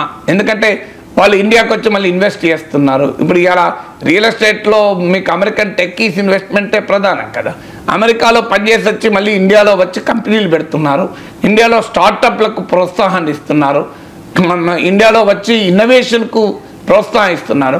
అందువల్ల ఈ బ్రెయిన్ డ్రైన్ అనే కాన్సెప్ట్ కూడా మారిపోయింది. ఒకప్పట్లాగా అమెరికాకు వెళ్ళిపోతే అయ్యో మన వాళ్ళు ఒకప్పుడు 1960s 70s డాక్టర్లే వెళ్ళేవారు, ఇది బ్రెయిన్ డ్రైన్ కదా అని ఫీల్ అయ్యేవాళ్ళు. ఇప్పుడు బ్రెయిన్ డ్రైనే కాదు, it's a transfer of knowledge through expatriate nationals. అంటే మన ప్రవాస భారతీయుల నుంచి అక్కడ నుంచి ఇక్కడ నాలెడ్జ్ కూడా మళ్ళీ వెనక్కి వస్తుంది. So there is a reverse flow of knowledge and talent also. అందువల్ల H1B వీసాలు ఆగిపోతే మన దేశానికి నష్టం అనే విషయంలో భిన్నమైన అభిప్రాయాలు, భిన్నమైన సిద్ధాంతాలు ఉన్నాయి. ఇక ఈ వివాదం ఎందుకు వచ్చింది? నెక్స్ట్ ఈ వివాదం ఎందుకు వచ్చింది అంటే ట్రంప్ 2016 నుంచి మేక్ అమెరికా గ్రేట్ అగైన్, వాస్తవంగా ఈ నినాదం ఇచ్చింది ట్రంప్ కాదు, చాలామంది ట్రంప్ అనుకుంటారు. ఫస్ట్ ఈ నినాదం ఇచ్చింది రొనాల్డ్ రీగన్ 1984లో. Ronald Reagan make America great again అనే నినాదంతో ఆయన ఎలక్షన్స్లో క్యాంపెయిన్ చేశాడు. ఆ తర్వాత 40 ఏళ్ళ తర్వాత ఆఫ్టర్ 32 ఇయర్స్ 2016లో ట్రంప్ పట్టుకున్నాడు. ఈ మేక్ అమెరికా గ్రేట్ అగైన్ అనే దాంట్లో అమెరికన్ నేషనలిస్ట్ స్లోగనే కాదు, రేసిస్ట్ అమెరికన్ స్లోగన్ కూడా ఇన్వాల్వ్ అయింది. అంటే అమెరికా అంటే వైట్ అమెరికానే అని. మీకు 50s 60sలో ఉండే డెమోగ్రఫీ వేరు అమెరికాలో. అది అమెరికా అంటే white American Christian American country. So ఇప్పటికీ ఈ 60-70 ఇయర్స్ అమెరికాలో కనుక డెమోగ్రఫీ చూస్తే a very significant number of people అమెరికాకు వెళ్ళారు. ఇందులో అందుకే దీన్ని ఆ శ్వేత జాతి దురహంకారులు వైట్ రేసిస్టులు బ్రౌనింగ్ ఆఫ్ అమెరికా అంటున్నారు. అంటే అమెరికా బ్రౌన్గా మారిపోతుంది అని. అందువల్ల ఇండియన్స్, చైనీస్, మెక్సికన్స్ ఇలా చాలామంది ఇతర దేశాల నుంచి వచ్చి, ఎందుకంటే అమెరికాలో మనీ ఉంది. మనీ ఎక్కడుంటే అది టాలెంట్ని హంట్ చేస్తుంది. Talent chases money, money haunts talent. అందువల్ల టాలెంట్ వరల్డ్ వైడ్గా ఉన్న టాలెంట్ అంతా సక్ చేస్తుంది అమెరికన్ ఎకానమీ. ఈ సక్ చేసే క్రమంలోనే ఓ ఇలాన్ మస్క్ సౌత్ ఆఫ్రికా నుంచి వెళ్ళాడు, ఓ వివేక్ రామస్వామి, ఓ సత్య నదేల్లా, ఓ సుందర్ పిచ్చయ్య మీకు ఇండియా నుంచి వెళ్ళారు. సో అమెరికన్ ఎకానమీలో డెమోగ్రఫీలో వచ్చిన ఈ మార్పు వల్ల వైట్ అమెరికన్ వర్కింగ్ క్లాస్లో ఒక రకమైన అండర్స్ట్ మొదలైంది. అంటే ఇది మాది, మా దేశము, ఇది వైట్ దేశము అని. ఈ అండర్స్ట్ను ఎలక్షన్స్కు వాడుకున్నాడు ట్రంప్. ట్రంప్ ఎలక్షన్స్కు వాడుకొని 2016లో ఈ మేక్ అమెరికా గ్రేట్ అగైన్ అనే పేరిట ఒక రేసిస్ట్ ఓవర్ టోన్స్ ఉన్నటువంటి క్యాంపెయిన్ నడిపాడు యాంటీ ఇమిగ్రెంట్స్. నడపడమే కాదు, 2016లో పవర్లోకి వచ్చాక H1B వీసా పైన చాలా రెస్ట్రిక్షన్స్ కూడా వచ్చాయి.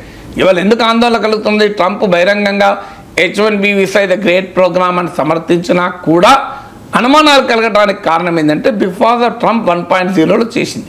ట్రంప్ 1.0లో ఉన్న అనుభవం వల్ల ట్రంప్ 2.0లో ఏమవుతుంది అన్న అనుమానం. ఆ అనుభవం ఈ అనుమానానికి కారణం. అనుభవం ఏంటి? ట్రంప్ అధికారంలోకి వచ్చినప్పుడు 2016లో H1B వీసాలో రిజెక్షన్ రేట్, డీనియల్ రేట్ అనేది 6% ఉండే. ఇది 2018కి వచ్చే వరకు 24% పెరిగింది, 4 times పెరిగింది. 2019లో అంటే ట్రంప్ దిగే సమయంలో 1920 ఆ ప్రాంతంలో కూడా ఇది అరౌండ్ 13% ఉండే.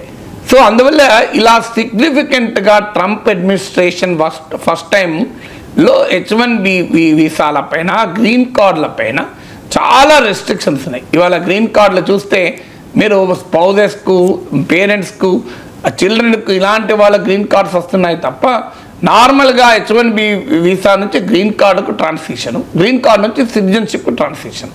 ఇది ఇప్పుడు అంత మామూలుగా అంత సులభంగా లేదు. ఏళ్ళ తరబడైనా అసలు అవుతుందా కాదా కూడా తెలియదు, గ్రీన్ కార్డు ట్రాన్సిషన్ అవుతుందా లేదా అని. ఒక 20 ఏళ్ల క్రితం H1B వీసా నుంచి గ్రీన్ కార్డు నుంచి సిటిజన్షిప్ చాలా ఫాస్ట్గా ట్రాన్సిషన్ ఉంది. ఇప్పుడు కదలడం లేదు అసలు. సో ఒక అంచనా ప్రకారం ఇప్పుడు ఇస్తున్న గ్రీన్ కార్డులో 70% ఫ్యామిలీ గ్రీన్ కార్డ్స్, అంటే వాళ్ళ గ్రీన్ కార్డు సిటిజన్స్కి ఉన్న వారికి వాళ్ళ పిల్లలకు స్పాన్సర్ చేయొచ్చు. సో అందువల్ల H1B వీసాలు గ్రీన్ కార్డుల పైన ట్రంప్ 1.0లో చాలా రెస్ట్రిక్షన్స్ విధించాడు. అందుకే ఇప్పుడు ఈ అనుమానం కలుగుతుంది. అయితే ఎప్పుడైతే ట్రంప్ మళ్ళీ ఈ make America great anti immigration, భయంకరమైన యాంటీ ఇమ్మిగ్రేషన్ రెటోరిక్తో అధికారంలోకి వచ్చాడు. అధికారంలోకి వచ్చాక Trump make America great again లాబీలో 2 రకాల వర్గాలు చేరాయి. ఇప్పుడు వాళ్ళ మధ్య ఒక రకంగా సివిల్ వార్ జరుగుతుంది. ఏంటి, ఒక వర్గము లారా లూమర్ అని లేదా స్టీవ్ బ్యానన్ అని, ఇప్పుడు 2016లో ట్రంప్ క్యాంపెయిన్కు డిజైన్ చేసిన స్టీవ్ బ్యానన్ కానీ, వీళ్ళు ఏమంటున్నారంటే అమెరికా అంటే వైట్ అమెరికా, అమెరికా అంటే క్రిస్టియన్ అమెరికా. ఈ యాంగిల్లో తయారై ఇక ఇమ్మిగ్రెంట్ల పైన అటాక్. అందులో ముఖ్యంగా ఇండియన్స్, ఎందుకంటే ఇండియన్స్ ఏంటంటే they are relatively white American కన్నా richer, more talented, more educated. మీరు బెటర్ హౌసింగ్లో ఉంటారు. సో అందువల్ల మీకు లివింగ్ స్టాండర్డ్స్ కనుక తీసుకుంటే, ఇన్కమ్ ఎర్నింగ్ కూడా తీసుకుంటే, ఎవరేజ్ వైట్ అమెరికన్తో పోలిస్తే ఎవరేజ్ ఇండియన్ చాలా ఎక్కువ. ఆ మాటకైతే ఎవరేజ్ ఏషియన్ చాలా ఎక్కువ. సో అందువల్ల ఎప్పుడైతే ఈ క్లాస్ డిఫరెన్సెస్ క్రియేట్ అయ్యాయో యాంటీ ఇండియన్ రెటోరిక్ మొదలైంది. అందులో ఈ మధ్య ట్రంప్ అధికారంలోకి వచ్చాక, ట్రంప్ ఒకవైపు ఏమో యాంటీ ఇమ్మిగ్రెంట్ స్లోగన్తో అధికారంలోకి వచ్చాడు. ఆయన ట్రంప్ అధికారంలోకి వచ్చాక ఇమ్మిగ్రెంట్ నేపథ్యం ఉన్న వాళ్ళు ట్రంప్ ప్రభుత్వంలో కీలక బాధ్యతలకు రావడం మొదలైంది. ఇది కాంట్రడిక్షన్గా మారిపోయింది. అంటే ట్రంప్ క్రియేట్ చేసిన కాన్స్టిట్యున్సీ ఏమో anti immigrant, white, racist, conservative constituency. కానీ ఆ ట్రంప్ ప్రెసిడెంట్గా గెలిచిన తర్వాత ఎవరిని అపాయింట్ చేస్తున్నాడు? Elon Musk is an immigrant, ఆయన సౌత్ ఆఫ్రికా నుంచి H1B వీసా మీద వచ్చి సెటిల్ అయ్యాడు. సో ఆయన డిపార్ట్మెంట్ ఆఫ్ గవర్నమెంట్ ఎఫిషియన్సీకి డోజ్కు ఆయన ఇన్ఛార్జ్ చేశారు. ట్రంప్ తర్వాత ఆయనే ప్రెసిడెంట్ అనేలా బిహేవ్ చేస్తున్నాడు. వివేక్ రామస్వామి ఈయన కూడా సౌత్ ఇండియన్, తమిళియన్ అనుకుంటా, తమిళియన్ ఐ థింక్. సో ఆయన అమెరికాలో ఇది నౌ పెద్ద ఎంటర్ప్రెన్యూర్. సో వివేక్ రామస్వామి ట్రంప్తో ప్రెసిడెంట్ పదవికి పోటీ కూడా పడ్డాడు. సో ఆయన ఇవాళ ఆయన ఇమ్మిగ్రెంట్, ఆయన department of government efficiency co incharge. ఈ మధ్య ఆర్టిఫిషియల్ ఇంటెలిజెన్స్ అడ్వైజర్గా వైట్ హౌస్లో శ్రీరామ్ కృష్ణన్ అని మళ్ళీ ఒక ఇండియన్ అమెరికన్ను నియమించారు. దీంతో పెద్ద ఎత్తున ఈ వైట్ అమెరికన్ రేసిస్ట్ లాబీ తిరగబడి భారత్కు వ్యతిరేకంగా హిందూయిజానికి వ్యతిరేకంగా కూడా కామెంట్లు మొదలుపెట్టారు. అక్కడ దాకా కూడా వెళ్ళింది. అంటే ఎథనో రిలీజియస్ డైమెన్షన్ కూడా తీసుకుంది. ఎందుకు తీసుకుంది అంటే వాళ్ళు ఈ ఇండియన్స్ నుంచి వచ్చి హైలీ స్కిల్డ్, ఈ స్కిల్ ఆ స్కిల్ కాదు, లీగల్ కాదు, అన్ని రకాల మైగ్రేషన్ ఆపేయాలి, America is only for white Americans అనేటువంటి ఒక అవుట్లుక్ పెరిగింది. America is only for Christian Americans. ఎందుకంటే ఈ ధోరణి ఏంటంటే వరల్డ్ వైడ్ ట్రెండ్. ఇప్పుడు India is only for Hindus అని మన దగ్గర నినాదాలు ఇచ్చేవాళ్ళు లేరా? సో అలాగే అమెరికాలో కూడా మెజారిటీ మేం కదా. ఇప్పుడు ఇక్కడ ఎలాగైతే మెజారిటీ హిందువులు కనుక భారతదేశం హిందువుల దేశంగానే ఉండాలి అని భారతదేశంలో వాదిస్తున్నారు కదా. మీకు రాజకీయ నాయకుల నుంచి ప్రవచనకర్తల వరకు కూడా ఈ ఆర్గ్యుమెంట్ పెడుతూ ఉంటారు. అమెరికాలో కూడా అదే ఆర్గ్యుమెంట్, మెజారిటీ క్రిస్టియన్స్ కనుక ఇది క్రిస్టియన్ అమెరికాగా ఉండాలి, ఇంకో రిలీజన్ వాళ్ళు ఎందుకు ఉంటారు అని. సో అందువల్ల ఈ ధోరణి ఇండియాలో మనం ఏం చేస్తాం, ఇండియాలో ఈ ధోరణి రైట్ అంటాం, అమెరికాలో ఈ ధోరణి తప్పు అంటాం. మన విచిత్రం. బంగ్లాదేశ్లో ఈ ధోరణి తప్పు అంటాం. బంగ్లాదేశ్లో ఇస్లామిస్టులు ఇదే నినాదం ఇస్తే మెజారిటీ మేము కనుక ఇది ఇస్లామిక్ దేశంగా ఉండాలంటే తప్పు అంటాం. అమెరికాలో క్రిస్టియన్స్ మెజారిటీ కనుక క్రిస్టియన్ దేశంగా ఉండాలంటే తప్పు అంటాం. కానీ భారతదేశంలో మెజారిటీ హిందువులకు హిందూ దేశంగా ఉండాలంటే రైట్ అంటాం. సో ఇది మన హిపోక్రసీ. రైట్ అంటే అంతటా రైట్ అనాలి, రాంగ్ అంటే అంతటా రాంగ్ అనాలి. సో అమెరికాలో ఈ రేసిస్ట్ అమెరికన్ లాబీ రెచ్చిపోయింది. మీరు ఏం ట్రంప్ చెప్పింది ఏంటి, ట్రంప్ ఏమో యాంటీ ఇమిగ్రెంట్లను నియమించుకుంటారు, ఇప్పుడు వచ్చేమో వీళ్ళు ఈ ఇమిగ్రెంట్లను నియమిస్తున్నాడు అని. సో అందువల్ల వాటి మీద వ్యతిరేకత మొదలై ఇది H1B వీసాల మీద పోయింది. ఇలాన్ మస్క్ లాంటి వాళ్ళు H1B వీసాలను గట్టిగా సమర్థించారు. నేను యుద్ధానికి కూడా వెళ్తాను, ఎందుకంటే ఇవాళ అమెరికన్ ఎకానమీ ఈ స్థాయిలో ఉండాలి అంటే H1B వీసాలు లేకుండా ఉండదు అని. ఈలోగా వివేక్ రామస్వామి సమర్థిస్తూ ఆయన ఇంకో అడుగు ముందుకేసే అమెరికన్ కల్చర్ పైన కామెంట్ చేశాడు. అది చాలామందిని రెచ్చగొట్టింది. American culture celebrates mediocrity over excellence అన్నాడు. అంటే ఎక్సలెన్స్ కాదు, వీళ్ళకి మీడియాక్రిటీ ముఖ్యమని. దాంతో American culture versus Indian culture ఎంత ఘోరంగా కింద కామెంట్లు అంటే మీరు చూడండి, వివేక్ రామస్వామి మాట్లాడినప్పుడు కింద కామెంట్లు ఉంటాయి, శ్రీరామ్ కృష్ణన్ దాని మీద కామెంట్లు ఉంటాయి. అలా మీకు మీ దేశంలో ఫ్లష్ టాయిలెట్లు ఎన్ని ఉన్నాయి, అసలు భారతదేశంలో ఇప్పటికీ మట్టిలో బతుకుతారు, ఇలా భయంకరమైన రేసిస్ట్ రెస్పాన్స్ అనేది అమెరికన్ సొసైటీలో వచ్చింది. ఇది ఎవరు, ఈ భూతాన్ని ట్రంప్ సృష్టించాడు. ట్రంప్ ఒక భస్మాసును సృష్టించి వదిలేస్తే ఆ భస్మాసుడు వచ్చి ట్రంప్ తల మీద చేయి పెడుతున్నాడు. ట్రంప్ ఇప్పుడు నేను H1B వీసాలకు అనుకూలమని. ఈలోగా H1B వీసాలో కూడా చాలా మార్పు వచ్చింది. అది మొదలైనప్పుడేమో హైలీ స్కిల్డ్ మ్యాన్ పవర్ కొరకు మొదలైంది. కానీ ఇయర్లీ 85,000 వీసాలే ఇస్తారు H1B. 85,000 వీసాస్ ఇచ్చే వరకు విపరీతమైన కాంపిటీషన్ అయి లాటరీలు తీస్తున్నారు. అంటే టాలెంట్తో సంబంధం లేదు ఇది. సో మీకు అనేక కన్సల్టెన్సీ కంపెనీలు H1B వీసా ప్రోగ్రామ్ను మిస్యూజ్ చేసుకోవడం మొదలైంది. H1B వీసా మీద పోతారు కానీ అక్కడ యాక్చువల్గా కన్సల్టెన్సీలు పనిచేస్తారు. సో ఇది ఒక మొదలైనప్పుడేమో critical gaps in highly talented work ఫోర్స్తో మొదలై దీన్ని పెద్ద ఎత్తున మిస్యూజ్ చేసుకోవడం మొదలైంది. ఇప్పుడు మన ఇండియన్స్ కూడా చాలామంది ఇండియన్ అమెరికన్ కూడా కంపెనీలు పెట్టి H1B వీసా సిస్టాన్ని బాగా మిస్యూజ్ చేస్తున్నారు. ఈ మిస్యూజ్ చేయడం కూడా అమెరికన్స్లో వ్యతిరేకత కారణమైంది. అయినా H1B లాస్ట్గా మీరు అడగాల్సింది H1B వీసాలు ఉంటాయి. ఎందుకంటే నేను మొదట్లో చెప్పినట్లు ఇది అమెరికన్ ఎకానమీకి అవసరం, మనకు కాదు. మీకు ఎవరేజ్నా H1B వీసా మీద పనిచేస్తున్న వ్యక్తి ఒక వైట్ అమెరికన్తో అదే పోస్ట్ కావాలంటే చాలా కాస్ట్లీ. అసలు 60% of H1B visas are under pay. అది ఇండియన్ కరెన్సీ పొత్తు పోలిస్తే మనకు చాలా ఎక్కువ అనిపిస్తుంది. బట్ 100K 200K 300K అని మనకేమో అబ్బకి ఇంతనా అనిపిస్తుంది. మన ఎకానమీ లెక్కలేస్తే ఇప్పుడు $1,00,000 అంటే $80,000 కదా. $1,00,000 100K అంటే 80 into 86 lakh rupees. Sorry 86 lakh rupees అంటే ఎంత అవుతుంది మనకు? 7 లక్షలు అవుతుంది మంత్లీ. ఇప్పుడు మినిమం మీకు కొద్దిగా ఎక్స్పీరియన్స్ ఉన్న 100K వస్తుంది, అంటే $1,00,000 వస్తుంది.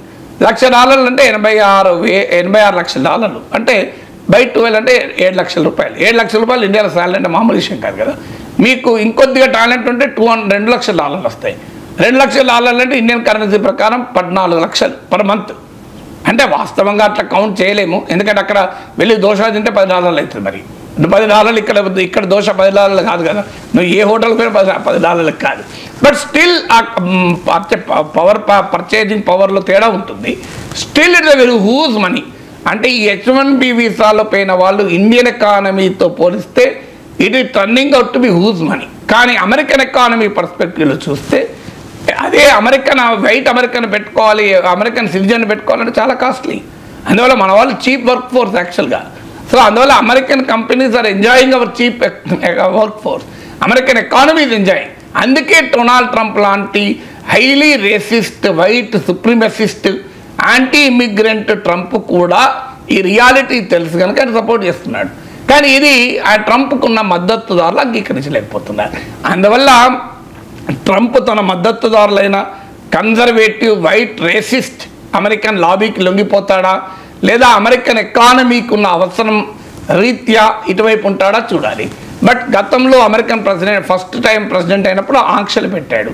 ఇప్పుడు మాత్రం మారిపోతుంది. ఇలాన్ మస్క్లు, వివేక్ రామస్వామిలు వచ్చి చేరారు ఆయన పక్కన. Let us see as of now Trump చెప్పింది I am for H1B programme, it's a great programme but it's a broken programme అంటున్నాడు. బహుశా నా అంచనా ఈ యాంటీ H1B వీసా లాబీని సాటిస్ఫై చేయడానికి ఇల్లీగల్ మైగ్రేషన్ పైన తీవ్రంగా విరుచుకుపడతాడు. ఇక అప్పటికీ కూడా H1B వీసాలకు వస్తే బహుశా ఈ H1B వీసాను మిస్యూజ్ చేస్తూ ఊరు పేరు లేని కంపెనీలు కూడా H1B వీసాలు వాడుతున్నాయి కదా, దాన్ని కర్బ్ చేసే అవకాశం ఉంటుంది. కానీ టాప్ కంపెనీస్లో H1B వీసాలకు మాత్రం ప్రమాదం ఉంటుందని అనుకోను. ఓపెన్ ఏఐ ఎక్స్ ఎంప్లాయ్ భారతీయ అమెరికన్ సుచిర్ బాలాజీ, అతని ఏజ్ 26 ఇయర్స్ సార్. ఆయన అనుమానాస్పద స్థితిలో మరణించారు. సో వాళ్ళ మదర్ పూర్ణిమ రామారావు అడుగుతూ ఉన్నారు, డిమాండ్ చేస్తూ ఉన్నారు FBI విచారణ జరగాలి అని చెప్పి. దానికి ఎలన్ మస్క్ కూడా సపోర్ట్ చేస్తూ ట్వీట్ చేశారు సార్. సో ఏంటి సార్ ఈ మరణం వెనుక ఉన్న మిస్టరీ ఏంటి, ఏం జరిగింది? సుచిర్ బాలాజీ స్టోరీ మనకు అర్థం కావాలి. ఆయన 1998లో పుట్టాడు శాన్ ఫ్రాన్సిస్కోలో. 26 ఇయర్స్, కానీ హైలీ టాలెంటెడ్ బిడ్డ. మీకు at the age of 11 coding చేసేవాడు. At the age of 11, at the age of 13 computer build చేసుకున్నాడు. At the age of 17 is employed in Quora I think. So అలా హైలీ టాలెంటెడ్ 2018లోనే, అంటే at the age of 20 years ఆయన open AI లాంటి generative artificial intelligence ప్లాట్ఫామ్లో job చేసుకున్నాడు 20 ఏళ్ళ వయసులో. అంతకుముందు యూనివర్సిటీ ఆఫ్ కాలిఫోర్నియా బర్క్లీలో చదివాడు. అక్కడ కూడా చాలా హైలీ టాలెంటెడ్ చూపెట్టి అల్గరిథమ్స్ రూపొందించాడు. సో ఇది చైల్డ్ ప్రాడిజీ అంటారు చూడండి. సో ఇది మీకు Suchir Balaji history. Very very talented బిడ్డ. సో అల్గరిథమ్స్ యూనివర్సిటీలో చదువుకున్న రోజుల్లో కంప్యూటర్ ఓపెన్ చేయరాని మనుషులను చూస్తున్నాం మనం. అలాంటిది యూనివర్సిటీ అల్గరిథమ్సే రూపొందించాడు.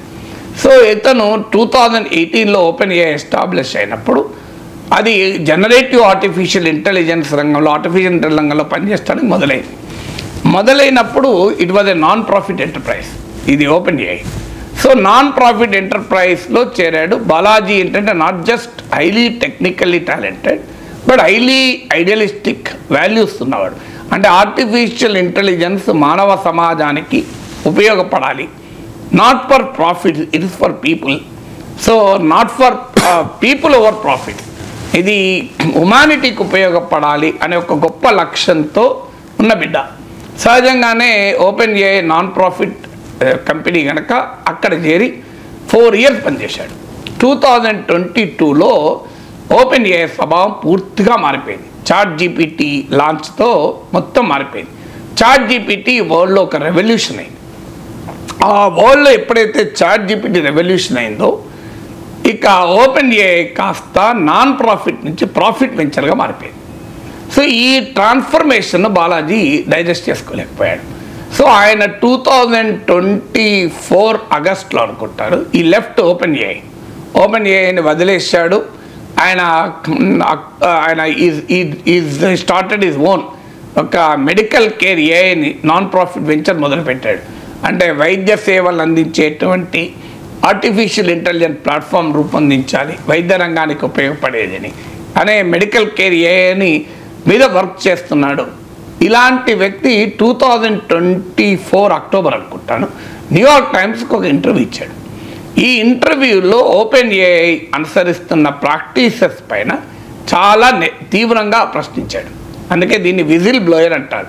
అంటే ఒక కంపెనీలో పనిచేస్తూ ఆ కంపెనీలో తప్పులు జరుగుతున్నప్పుడు బయటి ప్రపంచానికి తెలియకుండా ఆ కంపెనీ తప్పుడు విధానాలు తప్పుడు పద్ధతులు అనుసరిస్తున్నప్పుడు దాన్ని బయట ప్రపంచానికి ఒక ప్రజాహితం కొరకు అంటే ప్రైవేట్ ప్రాఫిట్ కొరకు ఆ తప్పులు జరుగుతుంటే పబ్లిక్ ఇంట్రెస్ట్ కొరకు దాన్ని బయట పెట్టడాన్ని విజిల్ బ్లోయర్ అంటారు. సో ఇతను ఎప్పుడైతే న్యూయార్క్ టైమ్స్కి ఒక ఇంటర్వ్యూ ఇస్తూ సుచిర్ బాలాజీ 2024 అక్టోబర్లో గమనించండి 26 ఏళ్ళ పిల్లవాడు. సో ఇంటర్వ్యూ ఇస్తూ ఓపెన్ ఏఐ కాపీరైట్ ప్రాక్టీసెస్ను ఎలా ఉల్లంఘిస్తోంది, artificial intelligence information gathering practices chat GPT అనుసరిస్తున్న ఇన్ఫర్మేషన్ గ్యాదరింగ్ ప్రాక్టీసెస్ పైన సీరియస్ ఎథికల్ క్వశ్చన్ రైజ్ చేశాడు. సో ఈ ప్రాఫిట్ ఓరియంటెడ్గా మారి ఓపెన్ ఏఐ ఏ రకంగా అనెథికల్గా చేస్తోంది అనేది ఆయన ఆర్గ్యుమెంట్. వీ డోంట్ నో అది రైట్ ఆర్ రాంగ్ నాకు కూడా తెలియదు. అప్పుడు ఈ ప్రశ్న అక్టోబర్లో న్యూయార్క్ టైమ్స్ ఇంటర్వ్యూలు ఇచ్చాడు. ఆ తర్వాత ఓపెన్ ఏఐ పని చేసుకుంటూ వచ్చింది. సుచిర్ బాలాజీ తన పని తాను చేసుకుంటూ వచ్చాడు.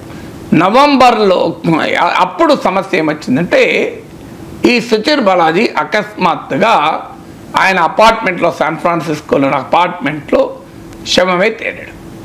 సో పోలీసులు డెత్ సూసైడ్గా రిజిస్టర్ చేశారు.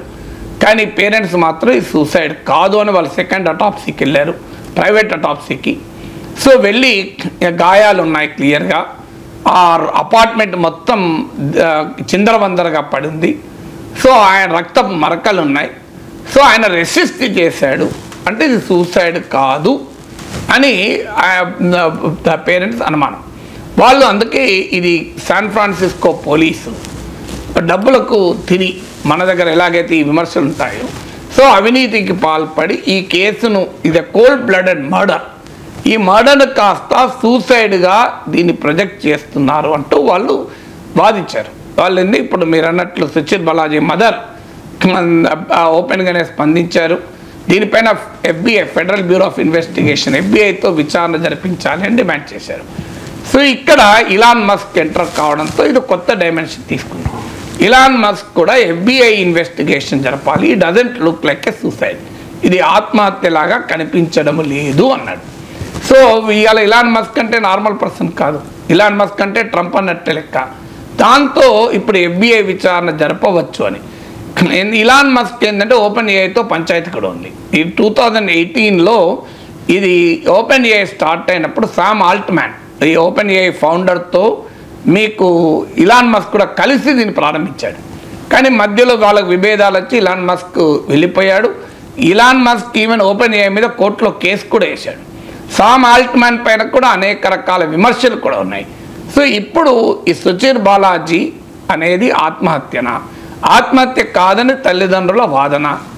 వారు సెకండ్ అటాప్సీని కోట్ చేస్తున్నారు, అపార్ట్మెంట్లో వారు చూసిన అంశాలు కోట్ చేస్తున్నారు. లేదు ఇది కోల్డ్ బ్లడెడ్ మర్డర్ అయితే ఎవరు ఈ మర్డర్కి పాల్పడ్డాడు, ఎవరు పాల్పడ్డారన్న దానికి ఈవెన్ సుచిర్ బాలాజీ మదర్ కూడా ఓపెన్ ఏఐ పేరు పెట్టి ఓపెన్ ఏఐ వాళ్ళ ఓనరే జరిపించాడని ఏమీ కామెంట్ చేయలేదు. కానీ షీ డిమాండ్స్ ఇన్వెస్టిగేషన్. ఎందుకంటే సాధారణంగా వేల కోట్ల వందల కోట్ల డాలర్ల వ్యాపారం ఉన్న సంస్థల్లో విజిల్ బ్లోయర్ బయటికి వచ్చి ఆ కంపెనీలో జరుగుతున్న తప్పులు బయట పెట్టడం అంటే చాలా సాహసం, మామూలు విషయం కాదు. ఎందుకంటే కోర్టు కేసులు ఎదుర్కోవచ్చు, అతన్ని ద్రోహిగా చిత్రీకరించవచ్చు, వేరే కంపెనీలు ఉద్యోగాలు ఇవ్వవు, నువ్వు ఆ కంపెనీలో పనిచేస్తూ ఆ కంపెనీ పైకి ఇంత డ్యామేజ్ చేస్తావు కనుక నీకు ఉద్యోగం ఇవ్వమనొచ్చు. ఇప్పుడు ఓపెన్ ఏఐ నుంచి న్యూయార్క్ టైమ్స్లో బహిరంగంగా ఇంటర్వ్యూ ఇచ్చాక సుచర్ బాలాజీకి రిస్క్ ఉంటుంది, వేరే కంపెనీ వాడు ఉద్యోగాలు ఇవ్వడానికి కూడా రిస్క్ ఉంటుంది. ఎందుకంటే ఆ కంపెనీలో ఏమైనా తప్పులు నేను బయట పెడతానన్న భయం ఉంటుంది. సో ఇలా లీగల్గా ఫైనాన్షియల్గా కూడా మీకు డిఫమేషన్ కేసులు వేయచ్చు. వీటన్నిటిని ఎదిరించి సుచర్ బాలాజీ బయటికి వచ్చి ఓపెన్ పైన మాట్లాడాడు. సో అందువల్ల సీక్వెన్స్ ఆఫ్ ఈవెంట్స్ చూస్తే 2018లో సుచర్ బాలాజీ ఓపెన్ ఏఐలో చేరాడు. అప్పుడు open AI non profit venture, Balaji కూడా ఏఐ హ్యుమానిటీకి ఉపయోగపడాలనే యాంగిల్తో పనిచేశాడు. 2022లో చాట్ జీపీటీ రావడము, 2024 ఆగస్టులో ఓపెన్ ఏఐకి రాజీనామా చేయడము, 2024 అక్టోబర్లో న్యూయార్క్ టైమ్స్కి ఇంటర్వ్యూ ఇవ్వడము, ఓపెన్ ఏఐ ప్రాక్టీసెస్ను క్వశ్చనబుల్ ప్రాక్టీసెస్ బయట పెట్టడము, ఆ తర్వాత ఆయన సొంతగా కంపెనీ పెట్టుకోవడము, ఓపెన్ ఈలోగా ఆయన ఒక అనుమానాస్పద పరిస్థితిలో మరణించడం. దీనికి ఎవరు బాధ్యులు? ఇప్పటికిప్పుడు ఓపెన్ ఏఐ మర్డర్ చేయించింది అని నేనేమి అక్యూజ్ చేయలేను ఇక్కడ కూర్చొని. కానీ డెఫినెట్లీ సంథింగ్ సీరియస్లీ రాంగ్ అనే అనుమానాలు వస్తున్నాయి కనుక కార్పొరేట్ కాంపిటీషన్లో క్రైమ్ కూడా జరిగే ప్రమాదాన్ని కొట్టిపారేయలేం కనుక వేల కోట్ల రూపాయల వ్యాపార లావాదేవీలు ఉన్నప్పుడు మామూలుగా ఉండదు కదా కాంపిటీషన్. సో అందువల్ల ఇట్ డిజర్వ్స్ ఇన్వెస్టిగేషన్. అంతవరకు మాత్రం ఖచ్చితంగా చెప్పగలం. ఇది సుచీర్ బాలాజీ స్టోరీ. సుచీర్ బాలాజీ స్టోరీకి లాజికల్ ఎండ్ కావాలి, ఆయనకు జస్టిస్ కావాలి. ఇది అది సూసైడా, మర్డర్ అయితే ఎవరు చేశారు, ఎందుకు చేశారు, వాళ్ళ మోటివ్స్ ఏంటివి అనేది మాత్రం ఖచ్చితంగా విచారణ జరగాలి. ఈ మధ్య కాలంలో జరుగుతున్న విమాన ప్రమాదాలు, రీసెంట్గా కజకిస్తాన్లో ఒక విమానం కూలిపోవడం, రష్యా మీద కొన్ని ఆరోపణలు రావడం, ఒక 38 మంది మరణించడం, ఆ తర్వాత దక్షిణ కొరియాలో 179 మంది దుర్మరణం పాలయ్యారు సార్. ల్యాండింగ్ గేర్ విఫలంతో ఈ ప్రమాదం జరిగింది. అక్కడ సేఫ్టీ వాల్ని ఢీకొని మొత్తం విమానం అంతా కూడా బ్లాస్ట్ అయిపోయిన, రన్వే మీద బ్లాస్ట్ అయిపోయిన పరిస్థితి. సో దక్షిణ కొరియా వెళ్ళాల్సిన చాలామంది ఇప్పుడు వాళ్ళ ఫ్లైట్ టికెట్స్ క్యాన్సిల్ చేసేసుకుంటూ ఉన్నారు సార్ ఈ భయంతో. సో విమాన ప్రయాణం సురక్షితం కాదా? దక్షిణ కొరియాకు వెళ్ళాల్సిన వారు కాదు, క్యాన్సిల్ చేసుకుంటున్నారు. దక్షిణ కొరియన్సే క్యాన్సిల్ చేసుకుంటున్నారు. దక్షిణ కొరియన్సే సార్, సౌత్ కొరియన్సే పెద్ద సంఖ్యలో, వేల సంఖ్యలో టికెట్లు క్యాన్సిల్ చేసుకుంటున్నారు. అందువల్ల దక్షిణ కొరియా పోయే వాళ్ళకి ఏం భయం ఉంటుంది? వాళ్ళు సౌత్ కొరియన్ ఎయిర్లైన్స్, ఆ ఎయిర్లైన్స్లో వెళ్ళారు కదా. సో ఇది ఎందుకంటే జరిగింది జెజు ఎయిర్ అని సౌత్ కొరియాలో చాలా పాపులర్ బడ్జెట్ ఎయిర్లైన్స్, అంటే తక్కువ ఖర్చుతో విమాన ప్రయాణం చేసే వాళ్ళని బడ్జెట్ ఎయిర్లైన్స్ అంటారు. సో మన దగ్గర కూడా ఈ బడ్జెట్ ఎయిర్లైన్స్ ఉంటాయి. సో ఎందుకంటే కామన్ మ్యాన్ కూడా సివిల్ ఏవియేషన్ దగ్గరకు రావాలి. అయితే మన దగ్గర ఉండే ఒక స్వభావం, మీడియాకు కూడా ఉండే స్వభావం ఏంటంటే ఒక 4 ఇన్సిడెంట్లు వరుసగా జరిగింది, ఈ 4టికి మధ్య ఒక లింక్ పెట్టి చూస్తుంటారు. కానీ రష్యా కజకస్తాన్లో జరిగింది. అది యాక్చువల్గా అజర్బైజాన్ విమానము, అది రష్యా కూల్చి ఉంటారు అనేది అనుమానం. రష్యా కూల్చారు అని ఇప్పటికి అంగీకరించకపోయినా పుటిన్ దానిపైన క్షమాపణ చెప్పాడు. సో అందువల్ల అది ఉక్రెయిన్ బ్యాటిల్ ఫీల్డ్లో జరిగినటువంటి ఒక పొరపాటు కావచ్చు. అండ్ అంటే ఆ రష్యన్ యాంటీ డ్రోన్ అటాక్లో ఈ ప్యాసింజర్ ఎయిర్ విమానం దెబ్బతిన్నది. సో అందువల్ల ఆ ఇష్యూకు సౌత్ కొరియా విమానానికి ఏమీ సంబంధం లేదు. ఎందుకంటే మనకున్న స్వభావం ఏంటంటే 2 జరిగితే ఆ 2 లింకుల మధ్య కుట్ర సిద్ధాంతం మొదలు పెడతాను. సో అందువల్ల అది వేరు ఇది వేరు, వరుసగా జరగచ్చు ఇన్సిడెంట్లు. వరుసగా ఇన్సిడెంట్లు జరిగే వరకు సాధారణంగా ఒక ప్యాటర్న్, లింకులు ఎస్టాబ్లిష్ చేసి పనిచేస్తారు. సౌత్ కొరియన్ ఎయిర్లైన్స్ ఏంటి అంటే జరిగింది ఏంటి, ఇప్పటి వరకు ఉన్న సమాచారం ఏంటంటే బర్డ్ యాక్టివిటీ ఉండడం వల్ల, బర్డ్ అటాక్ వల్ల విమానము ఈ ప్రమాదానికి గురైంది అని. ప్రమాదానికి గురై ఒక 180 degrees యూటర్న్ తీసుకున్నది. యూటర్న్ తీసుకొని సాధారణంగా రన్వే బిగినింగ్లో అది ల్యాండ్ కావాలి. 2.8 kilometers రన్వే బిగినింగ్లో, ఆ 2.8 kilometers ఉన్న బిగినింగ్లో కాకుండా మిడిల్లో వచ్చి ల్యాండ్ అయింది. మిడిల్లో వచ్చి ల్యాండ్ అయినా కూడా ప్రమాదం అంత ఉండేది కాదేమో, కానీ ఆ వీల్స్ ఓపెన్ అంటే ల్యాండ్ కాలేకపోయింది. సో రన్వే పైన ల్యాండ్ కాలేక స్కిడ్ అయింది. ఇప్పుడు మనము బండి మీద పోతున్నాం, బండి ఏదైనా ప్రాబ్లం వస్తే వెంటనే కాలు కింద పెడతాం, కింద పెడితే మనకు బండి ఆగిపోతుంది. కానీ కాళ్ళు కింద పెట్టలేకపోయామనుకోండి, స్కిడ్ అవుతుంది కదా బండి. సో అలాగే విమానము ల్యాండ్ కాలేకపోవడం వల్ల అది హ్యూమన్ ఎర్రరా మరి టెక్నికల్ ఎర్రరా తెలియదు, అది ల్యాండ్ కాకపోవడం వల్ల స్కిడ్ అయ్యి ఎదురుగా 250 మీటర్స్ సమీపంలో కాంక్రీట్ స్ట్రక్చర్ ఉంది. సో ఆ కాంక్రీట్ స్ట్రక్చర్ను ఢీకొన్నది. అది అక్కడ లేకపోయినా కూడా ఇంత ప్రమాదం జరిగి ఉండకపోవచ్చు. దానికి ఢీకొని ఈ యాక్సిడెంట్ జరిగింది. ఇది 1997లో ఇలాంటి భయంకరమైన ప్రమాదం, విమాన ప్రమాదం సౌత్ కొరియాలో జరిగింది. ఆ తర్వాత మళ్ళీ 27 ఏళ్లకు ఇంత భారీ ప్రమాదం జరిగింది. వాస్తవంగా సౌత్ కొరియాలో 1997 విమాన ప్రమాదం తర్వాత వాళ్ళు చాలా కరెక్టివ్ స్టెప్ తీసుకున్నారు. South Korean airlines are known for safety. ప్రపంచంలో కొంత సేఫ్టీ ఉన్నటువంటి చరిత్ర ఉన్నటువంటి సౌత్ కొరియాలో ఇది జరిగింది. ఎందుకు జరిగింది అన్నప్పుడు ఇందులో ఒకటి ఇది యాక్సిడెంట్, అంటే బర్డ్ అటాక్ వల్ల జరగడం. అయినా కూడా ఆ కాంక్రీట్ స్ట్రక్చర్ అక్కడ ఎందుకు ఉంది అనేది క్వశ్చన్ ఒకటి. తర్వాత ఈ జేజు ఎయిర్ ఏదైతే ఇది బడ్జెట్ ఎయిర్లైన్స్, అంతకుముందు 48 అవర్స్ హిస్టరీ చూస్తే, ఫ్లయింగ్ హిస్టరీ చూస్తే ఈ ప్రమాదానికి జరగక ముందు 48 గంటల్లో 13 ట్రిప్పులు కొట్టింది అది. ఇప్పుడు ఇది బ్యాంకాక్ నుంచి సౌత్ కొరియా వస్తుంది. సో 13 ట్రిప్స్ కొట్టింది వితిన్ 48 అవర్స్. అంటే బడ్జెట్ ఎయిర్లైన్స్ ఏమవుతుంది అంటే కాస్ట్ తగ్గించాలి. What is budget airline? చాలా చౌకగా విమానయానాన్ని అందించాలి. కానీ చౌకగా ఎలా విమానయానాన్ని అందిస్తారు? ఫ్యూయల్ కాంపోనెంట్ నువ్వు మార్చలేవు, హ్యూమన్ రిసోర్స్ కాంపోనెంట్ మార్చలేవు. ఆ రెండింటి అనివార్యం కదా. నీకు ఎయిర్పోర్ట్ హ్యాండ్లింగ్ ఛార్జెస్ మారవు. మరి ఏం చేయాలి? ఎలా తగ్గుతుంది ఖర్చు తగ్గించడానికి ఇంకో మార్గం ఏంటి? నీకు over use of air crafts, అంతకుమించి ఇంకో విమానాలని ఎక్కువ వాడాలి. అందువల్ల ఇప్పుడు ఒక విమానము ఒక 48 అవర్స్లో 3 ట్రిప్పులు కొడితే 13 ట్రిప్పులు కొడితే నీకు ఆటోమేటిక్గా రెవెన్యూ పెరిగిపోతుంది కదా. ఎందుకంటే ఆ విమానం ఖర్చు అదనంగా ఖర్చు ఏం లేదు. సో అందువల్ల మీకు అందువల్ల ఓవర్ యూజ్ ఉంటుంది. ఇప్పుడు మీరు ప్రైవేట్ బస్సులు చూడండి, ఆర్టీసీ బస్సు వచ్చినాక వర్క్షాప్ పంపించి దాన్ని మొత్తం చెక్ చేయించి మళ్ళీ అన్ని రకాల మెయింటెనెన్స్ అయినాకనే దాన్ని బయటకు తీస్తారు.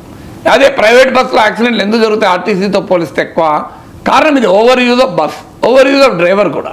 మీకు బస్సును ఇష్టం వచ్చినట్టుగా వాడతారు, ఆపకుండా కనీసం వర్క్షాప్ సర్వీసింగ్ కూడా టైం అయినా ఇవ్వరు, ఎందుకంటే వాళ్ళ మనీ రావాలి బస్సు మీద.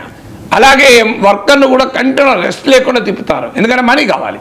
అందుకే రాత్రిపూట సడన్గా నిద్ర వస్తుంది డ్రైవర్కు.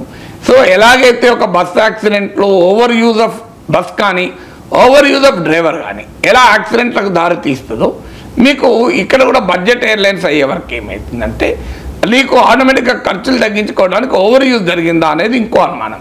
సో అందువల్ల still nobody knows what is the exact reason. ఇదేమి కుట్ర సిద్ధాంతం అయితే లేదు, బట్ డెఫినెట్గా it raises serious question on aviation safety. Okay, ఏదైనా పెద్ద ప్రమాదం జరిగినప్పుడు, రైలు ప్రమాదం కానీ బస్సు ప్రమాదం కానీ మీకు విమాన ప్రమాదం కానీ జరిగినప్పుడు ఆందోళన ఇంకా ఎక్కువగా ఉంటుంది కదా. అందువల్ల ఇనీషియల్ భయం ఉంటుంది డెఫినెట్గా. దాన్ని బట్టి అసలు విమాన ప్రయాణం చేయడమే సేఫ్ కాదు అంటే ఆ మాటకైతే ఏది సేఫ్? మన ఇంట్లో కూర్చున్నా మన జరగాల్సిన, అందుకే ఇక్కడ మళ్ళీ ఫేట్ అని నేను అమ్మలేం కానీ, బట్ అని చెప్పి నువ్వు బయటకు వెళ్ళకుండా ఉండలేవు. రోడ్ యాక్సిడెంట్లు జరుగుతున్నాయి, బయటకు వెళ్ళకుండా ఉండలేవు కదా. అందువల్ల how to make aviation much more safer అనేది ఆలోచించాలి తప్ప ఒక యాక్సిడెంట్ జరగడంతోనే క్విక్ జెట్ రియాక్షన్ కరెక్ట్ కాదు కదా. ప్రపంచం అంతా కూడా కొత్త ఏడాదిని ఘనంగా స్వాగతం పలకడానికి సిద్ధమవుతున్న పరిస్థితి సార్. మరికొన్ని గంటల్లో మనం కొత్త ఏడాది 2025లోకి వెళ్ళబోతూ ఉన్నాం. 2024కి గుడ్ బై చెప్పబోతూ ఉన్నాం. కొత్త ఏడాది వచ్చినప్పుడల్లా నాతో సహా చాలామంది అనుకునేది ఏంటంటే ఇలాంటి రెజల్యూషన్స్ చేసుకోవాలి, ఇలాంటి మార్పులు చేసుకోవాలి, ఈ అలవాట్లకు దూరంగా ఉండాలి, మంచి అలవాట్లు చేసుకోవాలి. ప్రతి ఏడాది చాలామంది అనుకుంటూ ఉంటారు, కొన్ని ఇంప్లిమెంట్ చేస్తారు, ఆ తర్వాత ఆపేస్తూ ఉంటారు, నెక్స్ట్ ఇయర్ చూద్దాంలే అనుకుంటూ ఉంటారు. సో న్యూ ఇయర్ రెజల్యూషన్స్ ఎలా ఉండాలి, ఎలా సిద్ధం అవ్వాలి? నిజంగానే రెజల్యూషన్ చేసుకోవడం సంతోషం, కానీ ఆ రెజల్యూషన్ ఎంతమంది చేసుకుంటున్నారు? పార్టీ ఎక్కడ ఇచ్చుకోవాలి, దీని గురించి ఎక్కువ ఆలోచిస్తున్నారు చాలామంది. ఎంజాయ్ ఎలా చేయాలి ఆ రాత్రి, how to enjoy to night. So ఎక్కడికి పోవాలి, ఏ రెస్టారెంట్ పోవాలి, ఏ హోటల్కి పోవాలి, ఎలా వీటి మీద ఎక్కువ ఆలోచిస్తారు. ఆలోచించకూడదని నేనేమన్నాను, ఎందుకంటే మనిషికి ఉల్లాసం ఉత్సాహాన్ని ఇచ్చేది entertainment. We should enjoy also. Life is not for all serious activity. Life is also, లైఫ్లో థ్రిల్ ఉండాలి, లైఫ్లో ఎంజాయ్మెంట్ ఉండాలి, లైఫ్లో ఎంటర్టైన్మెంట్ ఉండాలి. దానికి ఎవరికి అభ్యంతరం లేదు. అదే సమయంలో new year is not a festival, ఆ మాటకు వస్తే నాలాంటి వాడికి న్యూ ఇయర్ ఏం డిఫరెన్స్ లేదు. నేనే న్యూ ఇయర్ జరుపుకుని నాకు ఎవ్రీ డే ఇది న్యూ ఇయర్. నేను నిత్య యవ్వనం కోరుకునేవాడిని. డేట్ చేంజ్ అంతే నిత్య నూతన ఇదే అగైన్ 2024 రాయాల్సింది రేపటి 2025 రాస్తాం. సో ఎందుకంటే ఐ బిలీవ్ ఇన్ దట్. నాలాగానే అందరు ఉండాలని నేను కోరుకోను. డెఫినెట్గా ఎంతూజియాజం ఉంటుంది కొత్త ఏడాదిని. ఏం చేయాలి అన్నప్పుడు ఒకటి it is a time for future broadcasting. ఈ ఏడాదిలో ఏం చేయాలి నేనని. సో తప్పనిసరిగా ఏడాది ఒక ఈవెంట్. ఎప్పుడు కూడా ఓ బర్త్డే, ఓ మ్యారేజ్ యానివర్సరీ, ఓ new year day, this is a time for us to change the course. ఎందుకంటే ఎప్పుడు కూడా న్యూటన్స్ ఫస్ట్ లా ఏం చెప్తుంది మనకు, every body continues to be in the state of rest or of motion unless acted upon by an external force. అంటే ఏదైనా ఒక body either theory of inertia, జడత్వంలోనైనా ఉంటుంది, మోషన్లోనైనా ఉంటుంది, ఏదైనా భావిస్తే ప్రభావానికి గురయ్యేంత వరకు. ఇప్పుడు ఇది ఉంది, ఇది ఇక్కడే ఉంది, ఇంతే కదా. దీని ఇప్పుడు నేను ముట్టుకొని తీసే వరకు ఇది అక్కడే ఉంది కదా, ఏం మారలే కదా.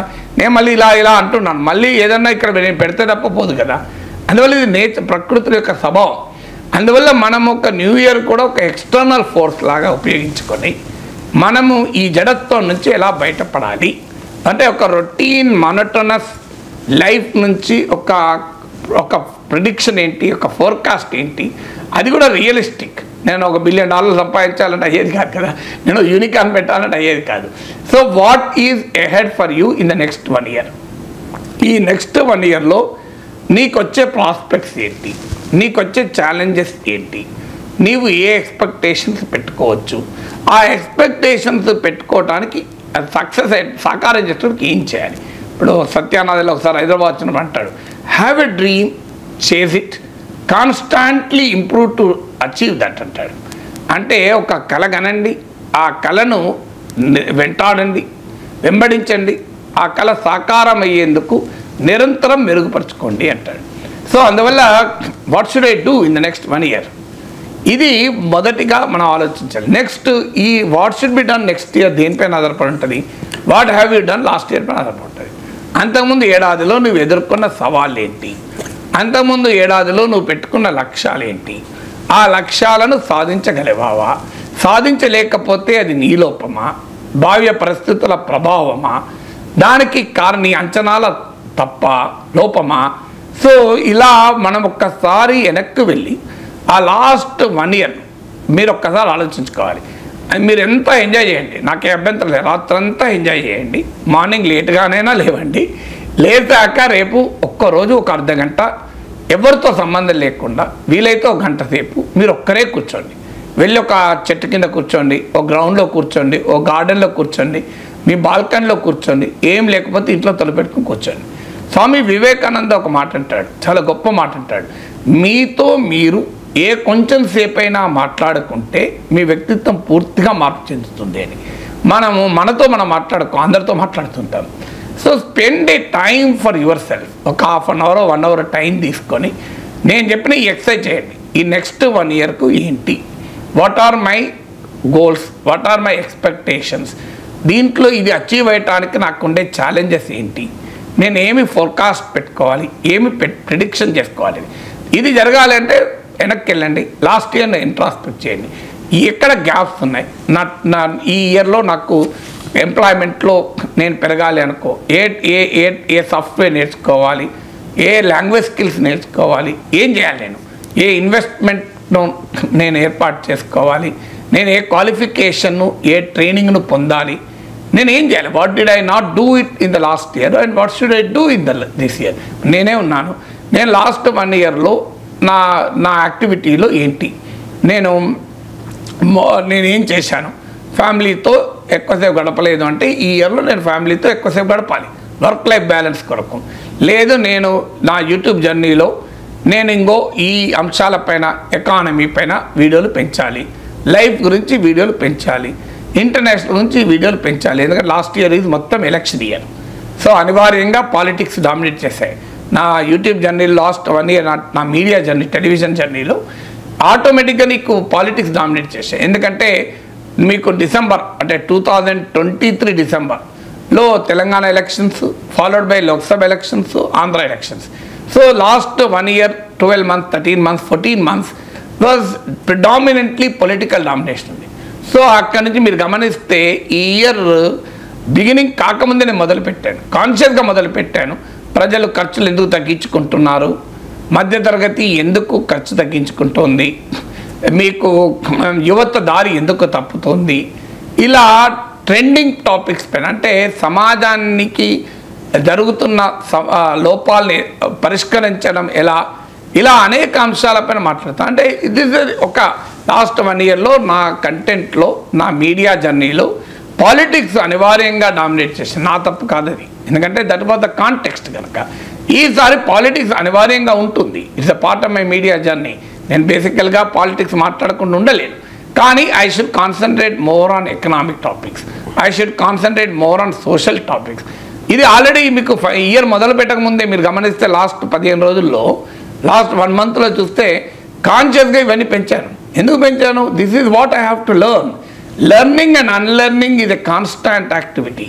మీరు నిరంతరం మనము అప్డేట్ చేసుకోవాలి. నేను ఏం చేయగలగాలి, లాస్ట్ ఇయర్ ఏం చేశాను, ఇయర్ ఏం చేయాలి, చేయడానికి నేను ఏ రకమైన ప్రణాళికలు వేసుకోవాలి. అవి చాలామంది ఏంటంటే ఆరంభ శూరత్వం ఉంటుంది, ప్రణాళికలు మాత్రం చాలా గొప్పగా వేసుకుంటారు, అమలు చేయరు.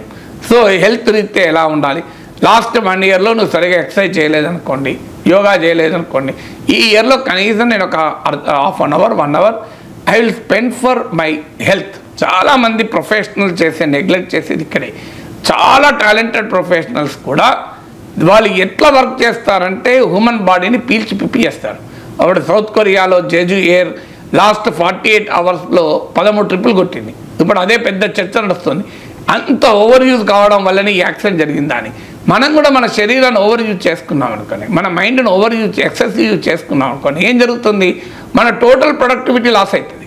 మీరు 10 ఏళ్లలో పనిచేసేది 30 ఏళ్ళలో పనిచేసేది 10 ఏళ్ళలో పనిచేస్తే మీరు ఆటోమేటిక్గా మీ ప్రొడక్టివిటీ తగ్గిపోతుంది. అందువల్ల keep health also important. So నేను ఆరోగ్యం పైన కేంద్రీకరిస్తాను, నా ఫుడ్ హ్యాబిట్స్ మార్చుకుంటాను. లాస్ట్ 1 ఇయర్లో సాల్ట్ అండ్ షుగర్ కంటెంట్ నేను ఎక్కువ తీసుకున్నాను. I will reduce salt and sugar content in my food. Last time నేను జంక్ ఫుడ్ ఎక్కువ తీసుకున్నాను, ఈ ఏడాదిలో జంక్ ఫుడ్ తగ్గించుకుంటాను. సో ఇలాంటివి అన్నీ కూడా మనము ఎప్పటికప్పుడు there is a world for us to correct. So మనము ఏం చేసుకోవాలి, అందువల్ల నేను ఎక్కడ దారి తప్పుతున్నాను, దారి తప్పకపోయినా ఇంకా సరైన దారిలో ఎలా ఉండాలి అనేది నిరంతరం. ఒక్క 1 ఇయరే కాదు, వాస్తవంగా 5 ఇయర్స్ 10 ఇయర్స్ నా లైఫ్ తీసుకుంటే నేను 20 ఇయర్స్ అని చెప్పగలుగుతా. బిట్వీన్ 20 and 30 ఏం చేశాను, 30 and 40 ఏం చేశాను, 40 and 50 ఏం చేశాను, 50 to 60 ఏం చేశాను. సో 20 to 30 పీరియడ్లో నేను ఉద్యోగంలో చేరాను, పిహెచ్డి పూర్తి చేశాను, ఎంఫిల్ పూర్తి చేశాను, ఒక ఇండిపెండెంట్ అనే ఒక Times of India group special కరస్పాండెంట్గా రాయడం మొదలుపెట్టాను, ఒక చిన్న ప్లాట్ కొనుక్కున్నాను. ఇదంతా 30 ఇయర్స్లో చేశాను. నెక్స్ట్ 30 to 40 అంటే 1963 to 2003 ఓ ఇల్లు కట్టుకున్నాను, సొంత ఇల్లు. సో ఇలా నేను అసోసియేట్ ప్రొఫెసర్ అయ్యాను, కొడుకు బిడ్డ వచ్చారు. అంత 20 to 30లో పెళ్లి చేసుకున్నాను కనుక 30 to 40లో తండ్రి అయ్యాను. సో 30 to 40లో నా పిహెచ్డి పూర్తి అసోసియేట్ ప్రొఫెసర్ అయ్యాను, రీసెర్చ్ ఆర్టికల్స్ రాశాను, మీడియాలో మరింతగా ప్రజెంట్ చేశాను. 40 to 50 అంటే 2003 to 2013 ఈ పీరియడ్లో నేను ఎమ్మెల్సీ అయ్యాను, ఒక టెలివిజన్లో ఒక ప్రామినెంట్ విశ్లేషకుని అయ్యాను, ప్రొఫెసర్ అయ్యాను. ఇది 2013 to 2003 to 2013. 2013 to 2023 ఈ పీరియడ్లో ఒక యూట్యూబర్ అయ్యాను, ఒక రిటైర్ అయ్యాను యూనివర్సిటీ నుంచి. ఇక ఎమ్మెల్సీగా మళ్ళీ పోటీ చేయడం నిర్ణయానికి వచ్చాను. So I became different. 2023 నుంచి మళ్ళీ నెక్స్ట్ 10 ఇయర్స్ 2033 అంటే 60 to 70 what should I do? So ఇది నాకు క్లారిటీ ఉండాలి. సో ఇలా క్లారిటీని కనుక మనం ఏర్పాటు చేసుకుంటే లైఫ్ను, అంటే ఒక 10 ఏళ్ల పీరియడ్ 5 ఏళ్ల పీరియడ్ ఒక డైమెన్షన్, 10 ఏళ్ల పీరియడ్ ఇస్ బెటర్. అదే సమయంలో ఎవ్రీ ఇయర్ ఒక ప్లాన్ చేసుకోగలిగితే a new year is a good, ఇది will always be happy year. మీరు ఒకటి గుర్తుపెట్టుకోండి, ఈ సమయంలో చేయాల్సింది మీరు సమర్థవంతంగా సరిగా చేస్తే మీకు ప్రతి నిన్న ఒక తీపికలుగా, ప్రతి రేపు ఒక ఆశాజ్యోతిగా ఉంటుంది. ఒక స్కాలర్ అంటాడు, yesterday is a dream, tomorrow is a hope. Yesterday is a dream, tomorrow is a hope. Well live today, makes every yesterday A dream of happiness, every tomorrow is a vision of hope. I think మన కాళిదాస్ అన్నది ఇంగ్లీష్లో translate వచ్చింది. I think to the best of my knowledge, subject to correction, మహాకవి కాళిదాస్ అన్నది. నిన్న ఒక ఆశ, నిన్న ఒక కళ, రేపు ఒక ఆశ. ఈరోజు నీ ధర్మాన్ని నీ విధిని సరిగా నిర్వర్తిస్తే ప్రతి నిన్న ఒక తీపి కలగా, ప్రతి రేపు ఒక ఆశాజ్యోతిగా ఉంటుంది అని. అందువల్ల 2025 జనవరి 1 నుంచి మీరు ప్రతిరోజు మీ విధిని, మీ ధర్మాన్ని మీరు సరిగా నిర్వర్తిస్తే 2026 జనవరి 1న 2025 ఒక తీపి కలగా, 2026 ఒక ఆశాజ్యోతిగా ఉంటుంది. అందువల్ల wish you all the best. Happy new year to everybody.